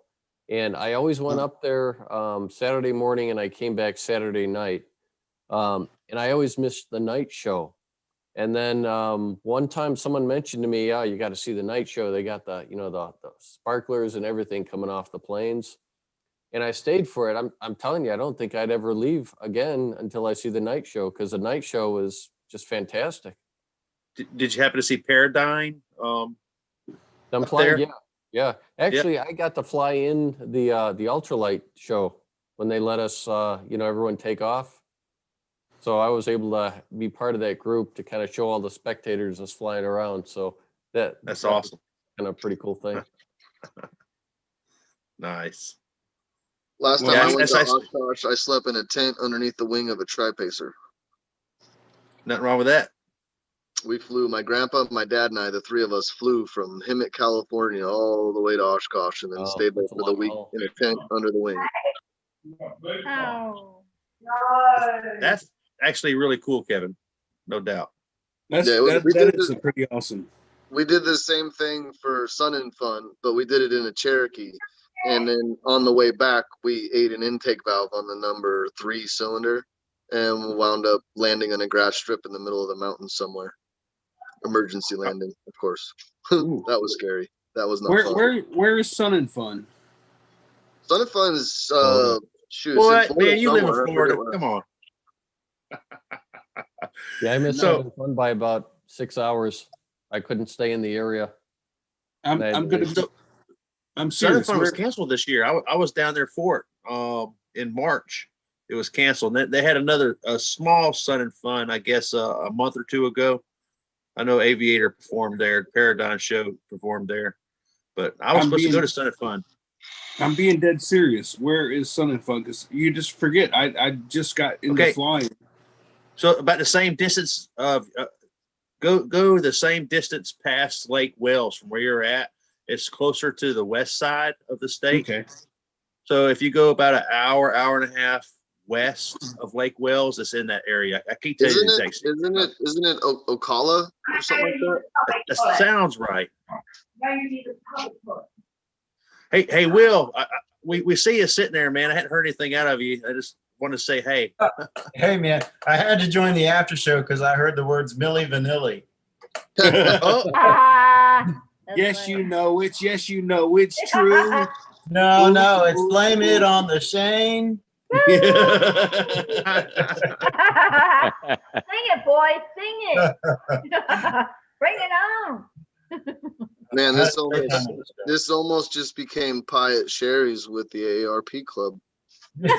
Uh-oh. We'll start talking about 8-track tapes again. Oh, no. Those of y'all probably all know Will, but those of y'all that don't need to check out Will Can Fly, his YouTube channel, and he makes some very, very good videos. Yep. One day I hope to be as good as that. Absolutely. I hope to be as good as a pilot as Brian is one day. I can't wait to be that good. Yeah, I can show you how to do the hay bale slalom for sure. Hey, you know what, Brian? Kudos on the colors, Brian. The wing is beautiful. Yeah, it looks pretty awesome. Like honoring your grandfather is pretty cool, man. I totally felt what you're going through, so I understand it completely. But yeah, with that I can't said, watch the end of that video without shedding just a little tear, man. I know. When I see his picture there. When I'm flying near hay bales, trust me, I'm always thinking of you. Always. Always. Always saying, Brian, I wish you were here. Hey, Bill Sloan. Yeah, well, JP posted a video about a week ago of him doing a slalom between some T-posts or something, and I don't know if y'all saw that. That was pretty impressive. I saw that. As impressive as that is, JP, I'd like to see you do that with some hay bales, and he got a kick out of that. So he's got some talent. This past weekend, I decided to get brave and tried to. I thought about landing on top of the 18-wheeler that was parked out in the middle of the field. I'm glad I decided. Wait. What? I hate to interrupt, man, but I think Tori Pope has caught up with us in the chat to where we were talking before, because he's posting all kind of spin it. He don't need that LL. Oh yeah, I will take it. I told you he was an hour. I think he's an hour behind. Oh, that's hilarious. Oh my gosh, that'd be so mean.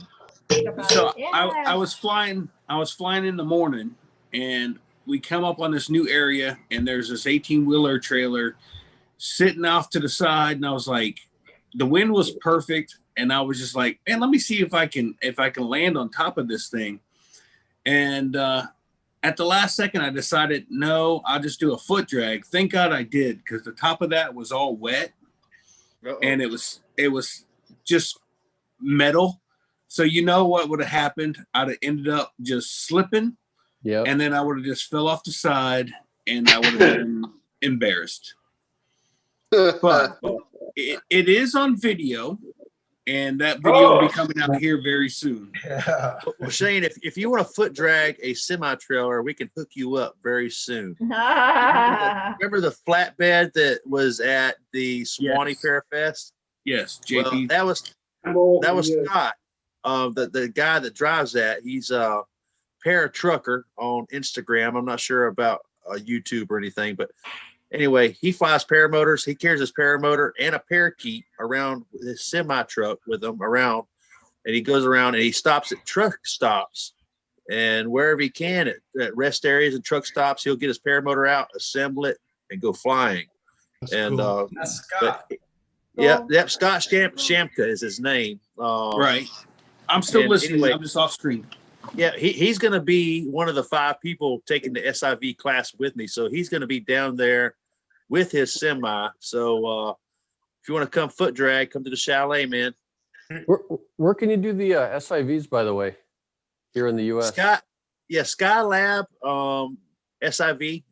Sean can tell you a lot more about it. He's actually been there a couple times. I'm just going to take it. Yeah, but yeah, they're in Florida, Central Florida. Yeah, it's in the description. Come and observe?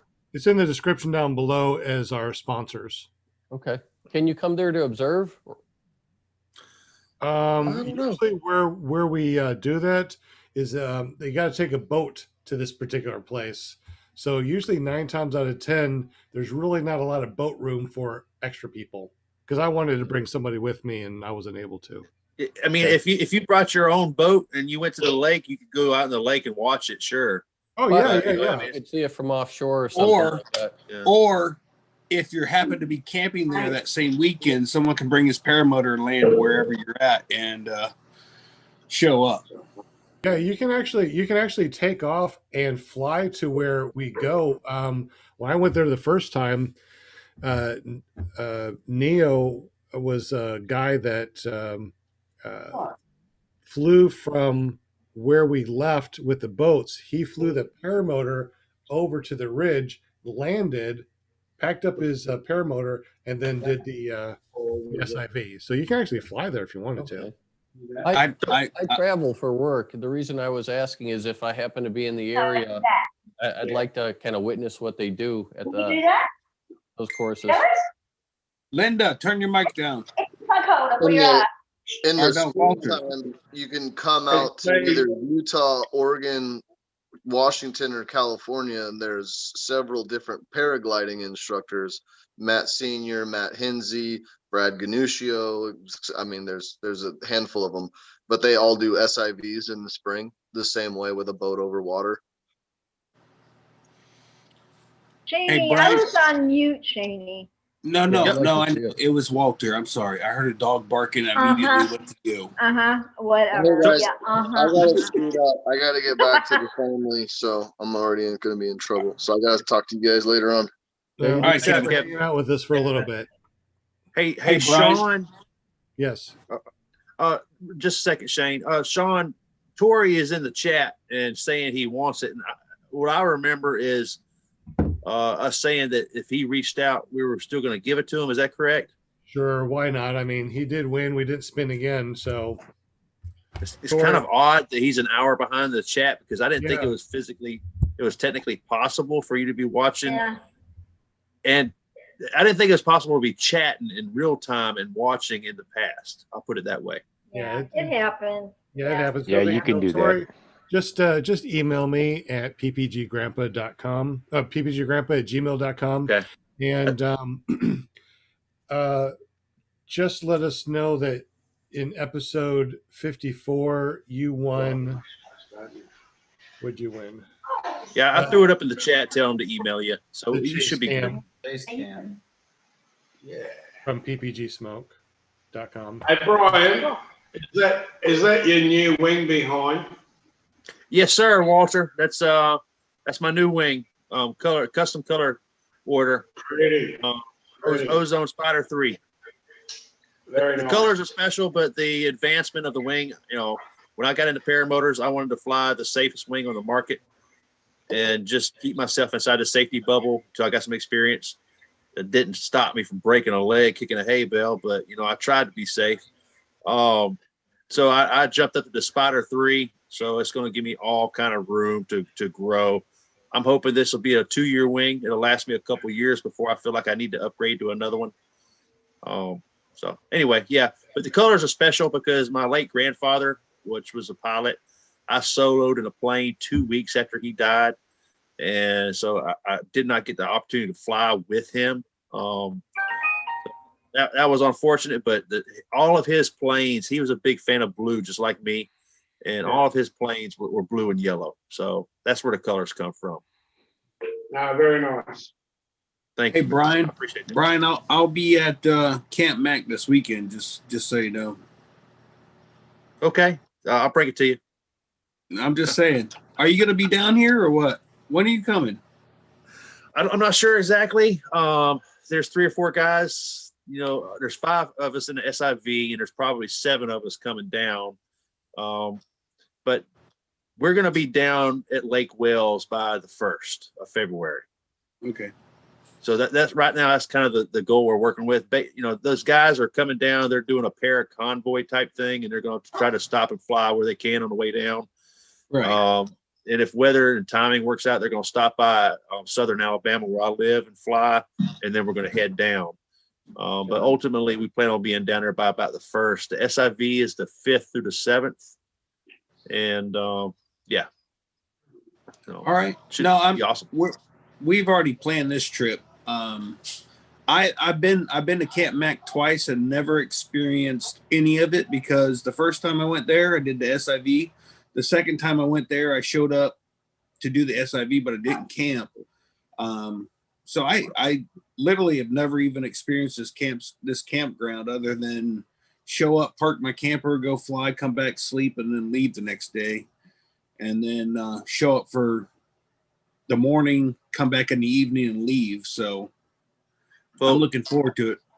I'll be honest with you, all of us in the group want to fly the beach. We're all pilots, and I really want to. And I was hoping that we could come to the compound and fly. I know that according to all these guys, they say they've seen posts on Facebook or whatever saying the compound is now closed. Correct. So if it they works out, they closed it. Well, here's the thing. If you go to, actually, I'll send you the invite. There's a group on Facebook called The Compound, Palm Bay, Florida. Okay. They are on top. That it's a bunch of four-wheelers and side-by-side guys that are in there, and they're usually the first ones to know what's going on with the compound. When they first shut the compound down, there was no one allowed out there. And then the very next day, they're like, oh, well, the police department was like, oh, well, we can't really shut down a public road or access to property, so it's back open. And then they started saying, hey, no overnight parking or camping. Right. So I'm assuming that within a day or two or three, that all of that will be back to normal, because they can't stop you from camping on private property, whether you know the person or not, unless the person, this is the way it's been for years. No one out there that owns property has it posted, no trespassing. It's not been surveyed. It's not been fenced off. So they don't know who owns what property. All the fly-ins for all the past years have been done the exact same way. If you go out there, park your camper, and start flying, it's the exact same thing. It's on property of someone that you don't know, unless they have it surveyed and marked no trespassing. There's legally nothing you can do. The police department can do about it.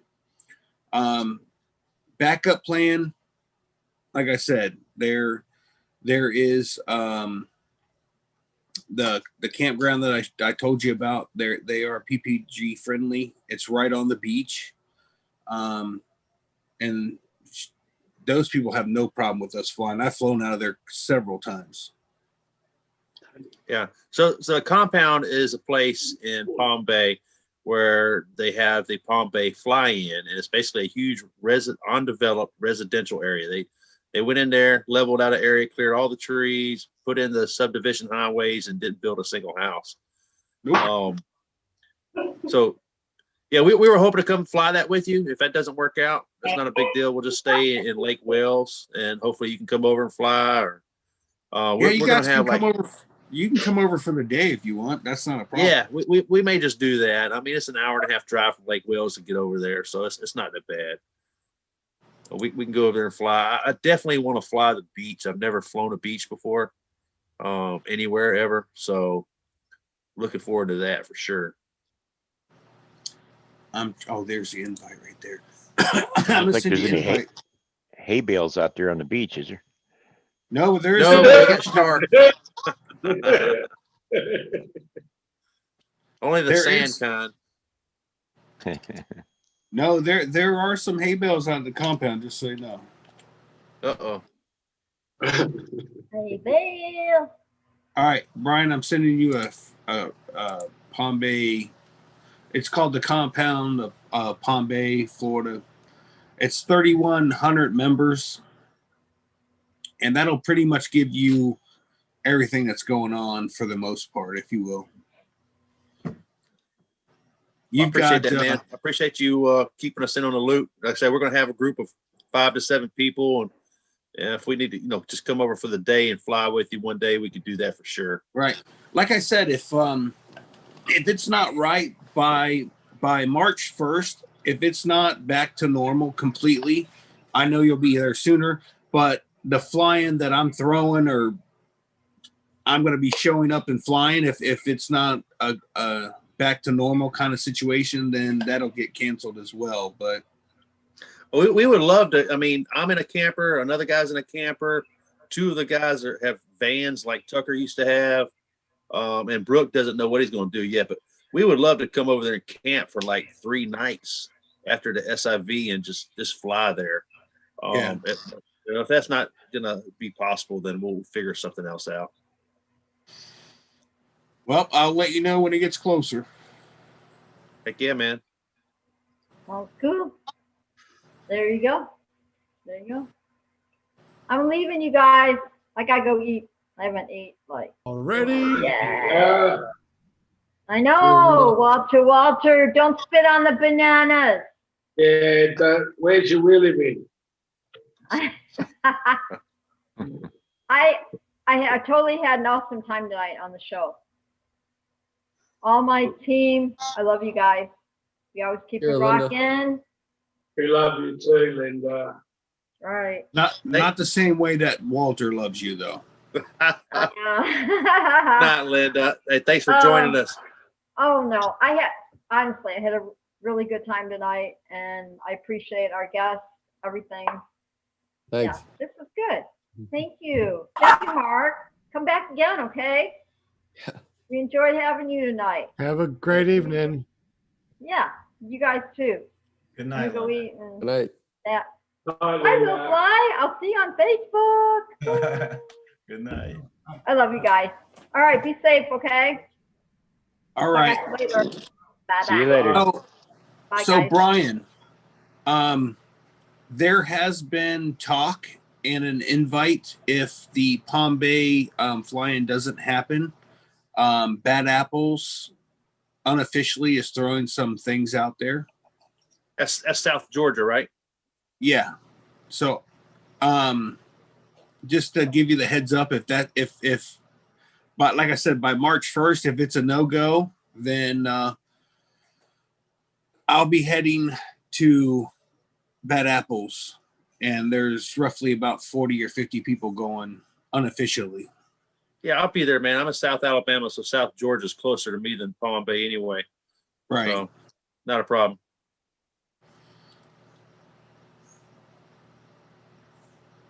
But yeah, it's either which way I'm going or doing a flying one way or the other. I don't care where it's at. I envy you guys being able to travel and go to all these places to the fly-ins. I've been trying to go to one for about 2 years now, and I still haven't really gotten to one. The closest one I got to was at Sun and Fun, and then I had to leave the area. So the best I do is Oshkosh, which is a great show, but it's not a specific to the paramotors. Where do you live, Mark? Right outside Chicago, about 40 miles right. west of Chicago. Okay. Are you retired? Or are you still working for a living? Yeah, still working for a living. Gotcha. That makes it a lot harder to travel for sure. It does, yeah. We were wondering who was paying those taxes. Yeah. Well, hopefully it won't be me too much longer.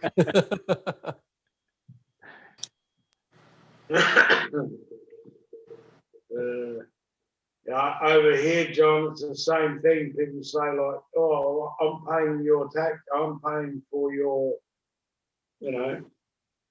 survival." And I said, "Yeah, work a bit harder so we can get a bit more."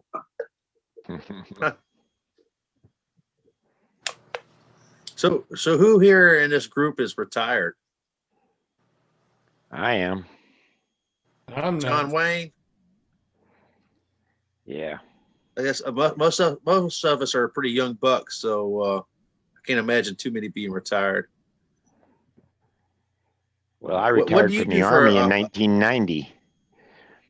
I appreciate your service, man.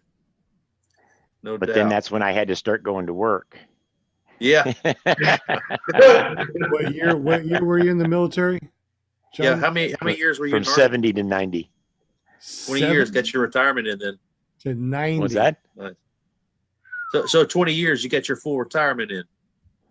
Well, yeah, it's 50%. My wife was in the Army for 37 years. Wow. She just retired Yeah, a few years ago.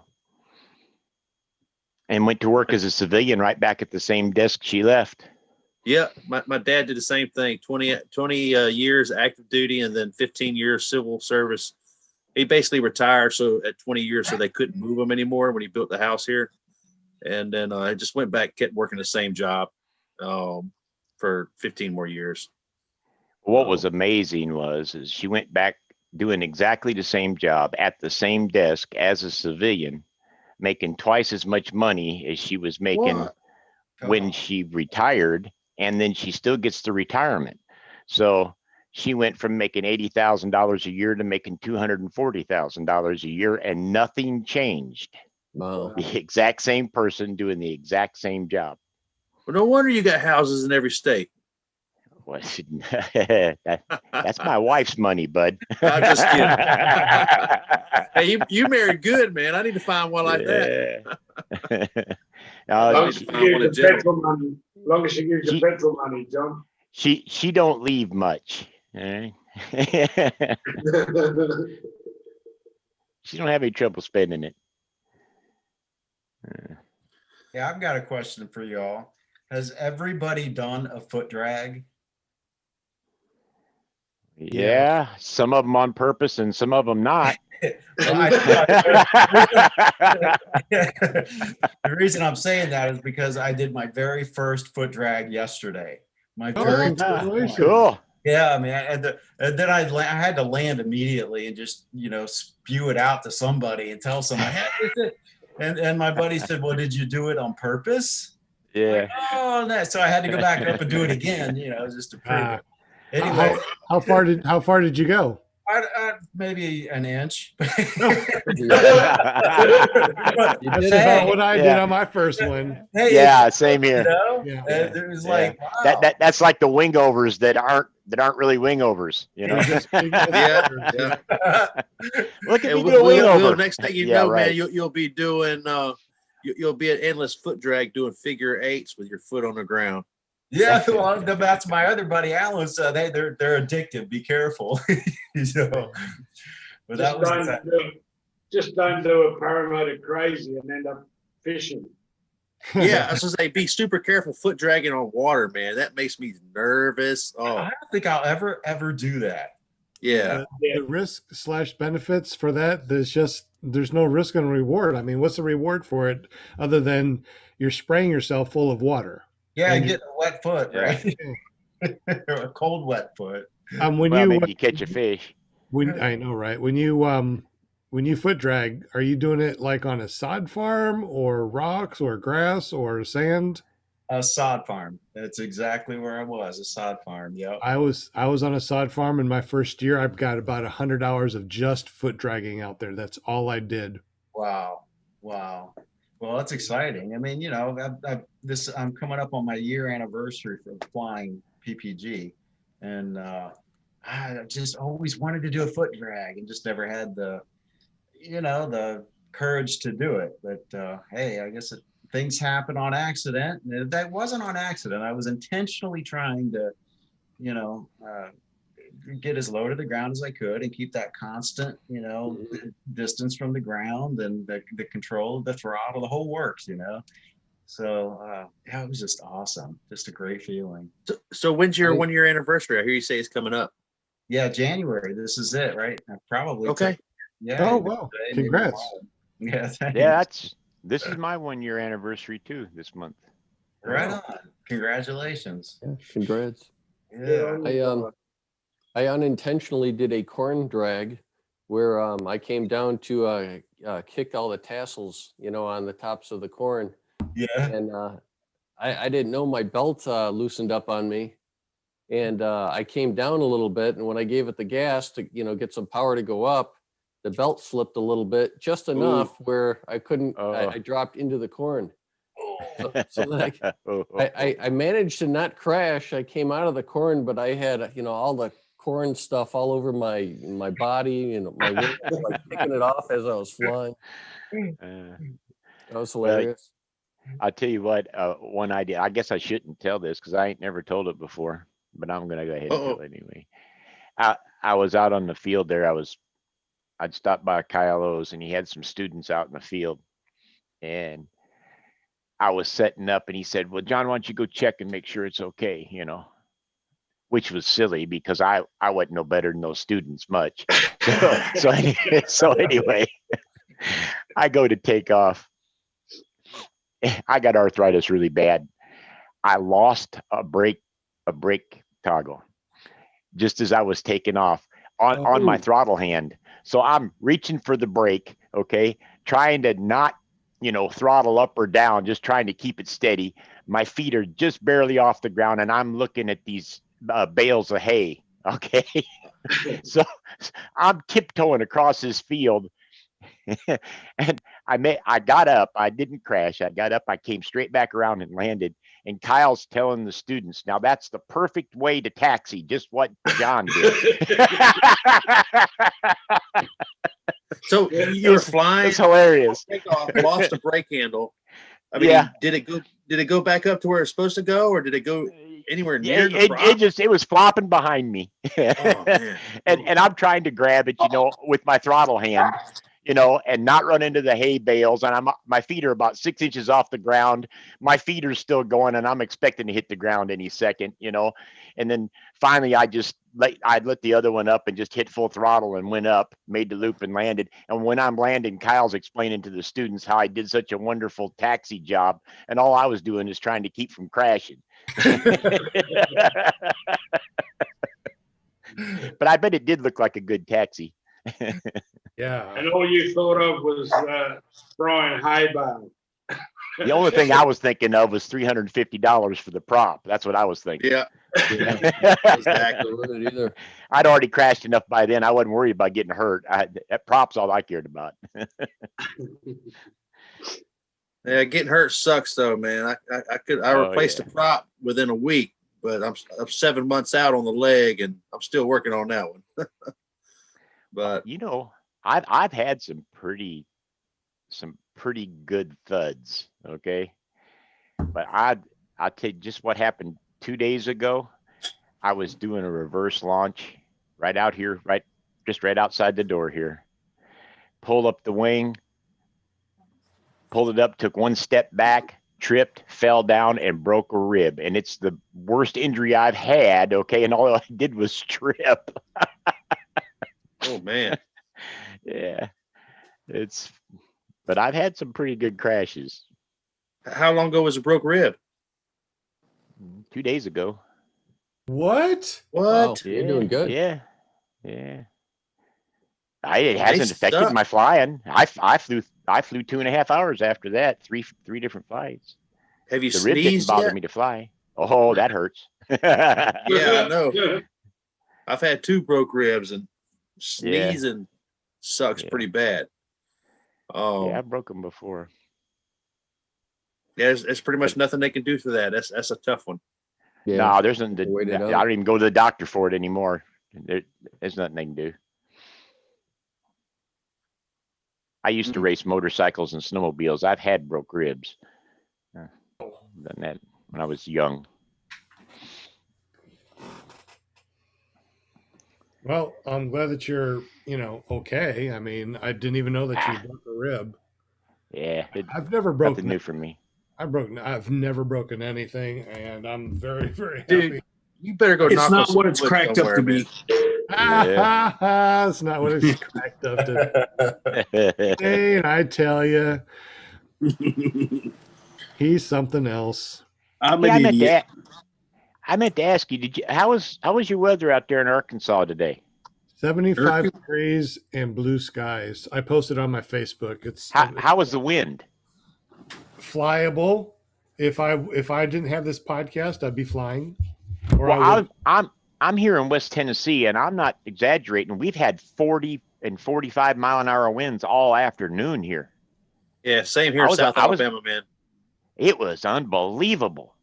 It was like 7 gusting, 6 gusting 7 or 6 gusting 7. It was right around there. It's just perfect. I'm like, according to Wendy, I had one flight window to fly my Spider. I took advantage of it. I got my wing, kited it, and flew it the same day. And according to Wendy, I wasn't going to get another flight window for like 5 days. I'm talking about 30, 40 mile an hour gust during the middle of the day for a couple of days. Oh, that's awful. Hey, Yeah. What's the deal with that Ryan Carlton? You guys know anything about that? The hot air balloon? Yeah. It seems the work website. Yeah, it seems to work fine. Yeah, it was off for 3 days, then it was on for 1 day, and now it's been off all day today. Oh, really? Yeah, I didn't know that too. I don't know anything about that, but I know people that swear by it. They'll say that's all they check. They won't even look at Wendy. You know. No, I agree with them. Wendy's great, but it's got nothing on Ryan Carlton. What I've discovered about Wendy is that the different models, some models are like spot on for different locations. So I mean, what is it? Medio blue. That works perfect for my location. So I'll check Wendy, the day before or so. But then when I get, an hour, 2 hours, 3 hours beforehand, that's where Ryan Carlton it's spot on. I just checked RyanCarlton.com and they're up. I just pulled something up right now. Are they up now? On here too, yeah. I had a problem getting on them earlier as well. Maybe you have to clear your cache on your. Well, no, I read an article. They posted something somewhere that said that the National Weather Service had a computer breakdown, and so that's why they weren't up. I knew that. I just didn't know why they had gone down again, because I know that the national thing is up today. But if they're up, great. Yeah. Wendy's okay, but I don't get those exact numbers that I'm looking for with Wendy all the time. Wendy is a good, outlook to kind of look to see kind of what might be going on over the next 4 or 5 days. And then I look at Ventu Sky for my actual wind. It's easier to see, on Ryan Carlton, it's you can do it, but it's like which way is that? When you look at Ventu Sky, it actually shows you which way the wind's going at what altitude. It's kind of like a visual version of Ryan Carlton. What's it called? Sean? Ventu? Ventu Sky, VENTUSKY. It's an app on the Apple Store. I don't know if they have it on for Android, but that's what I use, and they're pretty accurate. I like it because it's visual. John, is that it? Hold on, let me look. I'm not on Ventu Sky. That's it. All right. I have to look at it. Well, Ryan Carlton has the chart that just gives you the numbers and the wind direction in degrees. I mean, it's just you just look at it and it's just there, and it gives you the altitudes. At various altitudes as well. At right? various altitudes, all the way up to 18,000. Yeah. And that's the real important part, I think. I don't know how many times I've checked the weather at the ground level and it looks okay, but you look at it at altitude, 300 feet, 2,000 feet, the windy increments. And they'll even mark where you have rough air. It's marked right on there for you, and it is accurate. Is that what that means? The yellow is rough air? Yep. Oh, okay. That's convergence. As a backup, I generally release a helium balloon any day it's questionable before I fly, and I just watch it go up. And then if it goes up to 100 feet like this, and then all of a sudden it starts going like that, like, oh, maybe not today. After your SIV, you'll go up because you'll be like, that's nothing. Yeah, I can fly this thing with half a wing. What are you talking about? Brian, you'll see. You'll change the way you fly. I'm telling you right now. After that SIV course, you'll be like, yeah, that's why I'm interested in going to check it out. Yeah, I'm going to one too, but this fall for sure. I video everything I do. I've already had some of my classmates ask me to make a video of our trip, so I'm sure I'll be putting out a good SIV video. Hopefully nothing too crazy where we go in the drink when we ain't expecting to. But it's gonna be cold. That water's cold. I know. It's all right. I'll be swimming fast enough trying to get away from gators. It'll keep me warm up. You won't have to worry about that. They won't come nowhere near a boat, especially a boat that's on. My mom was worried about me. I said, Mom, I don't think I can take Major because of all the alligators. She said, and you're going swimming in that water? You can swim faster. Hopefully not. They don't like people. Yeah, they don't like people. People are too big. Yep. Well, most of them. Wow. It is 10:16. I didn't even realize it's so late. Nice, takes 5 hours. I don't mind if we continue to talk, but let me go ahead and kill the live stream and stuff. So let me go ahead and sign off. Thank you everyone for joining us today. If you ever want to come here and just chat with us, you can always go to clearproptv.com. If you don't want to look at us or join us, no big deal. You can always go to paratalk.org and just listen to us. We appreciate all your donations. Flying Flamingo, we appreciate you. I see you're flashing right now. Oh, and by the way, I fixed your thing, so it does say Flying Flamingo Jade now. On the description down below. If you get the chance, y'all, down in the description, we have a bunch of .coms. Paramotorguest.com is our guest for this week. His YouTube channel will be on paramotorguest.com for the entire week. So anytime during the week that you're listening to this, just go to paramotorguest.com and you'll be able to see our guest YouTube, and make sure you subscribe, hit that bell notification. One of the reasons why we're doing this is we really want to help, get people out there, especially if you're going to be a guest on the show, you're really putting yourself out there. Our audio podcast is paratalk.org. And we also have a couple of other .coms that we are renting out to people that spun the wheel and actually won. Jim CR120, his YouTube channel is now forwarded through paramotorguide.com. So check out paramotorguide.com so you can check out Jim CR120. Pink Flamingo Jade, she also got our paramotorgirl.com. So type in at the top www.paramotorgirl.com and check out Pink Flamingo Jade's YouTube channel. Tim Current also won our paramotorman.com, so check that out. And of course, we got a Paramotor Spotlight where we spin the wheel and you win your URL of your choice. It could be your Facebook or YouTube, whatever you want. So paramotorspotlight.com is our weekly winner. We appreciate everyone that donated to our chat in our super chat today, and that was Adam Giles, Larry K, WPPG, GA, John Wayne, Will Fly, Kent Stamey, Flying Flamingo donated $49.99. We appreciate that. Fly Baby Fly, another $49.99. We appreciate that. John Wayne passed up the Chase Cam, which is basically $59.99. So thank you, John Wayne, for doing that. And Dave Ruff also passed it up, and that was like another $59.99 that was donated. So we appreciate you guys for doing everything that you do, hanging out with us for such a long time, and listening to us for hours upon hours. But that's our motto, warning, may talk about paramotors. So thank you for everyone on my panel. Thank you everyone that came on the chat, everyone that came on here. We appreciate everyone. We'll be back next week, which of course is going to be February already. February 1st, we're going to have Andrea Yankee. She's going to be on, and that's probably going to be episode 55. The week after that will be Brian Waller, because he's going to an SIV class, and also Scary Barry will finally return and talk about his SIV class too. If you want to be on our show, please get up with our liaison, which is Linda Anderson at paramomusa.com. And you can always email me at ppggrandpa@gmail.com. Y'all have a wonderful evening. Thank you very much. Anybody on here want to say anything before we go?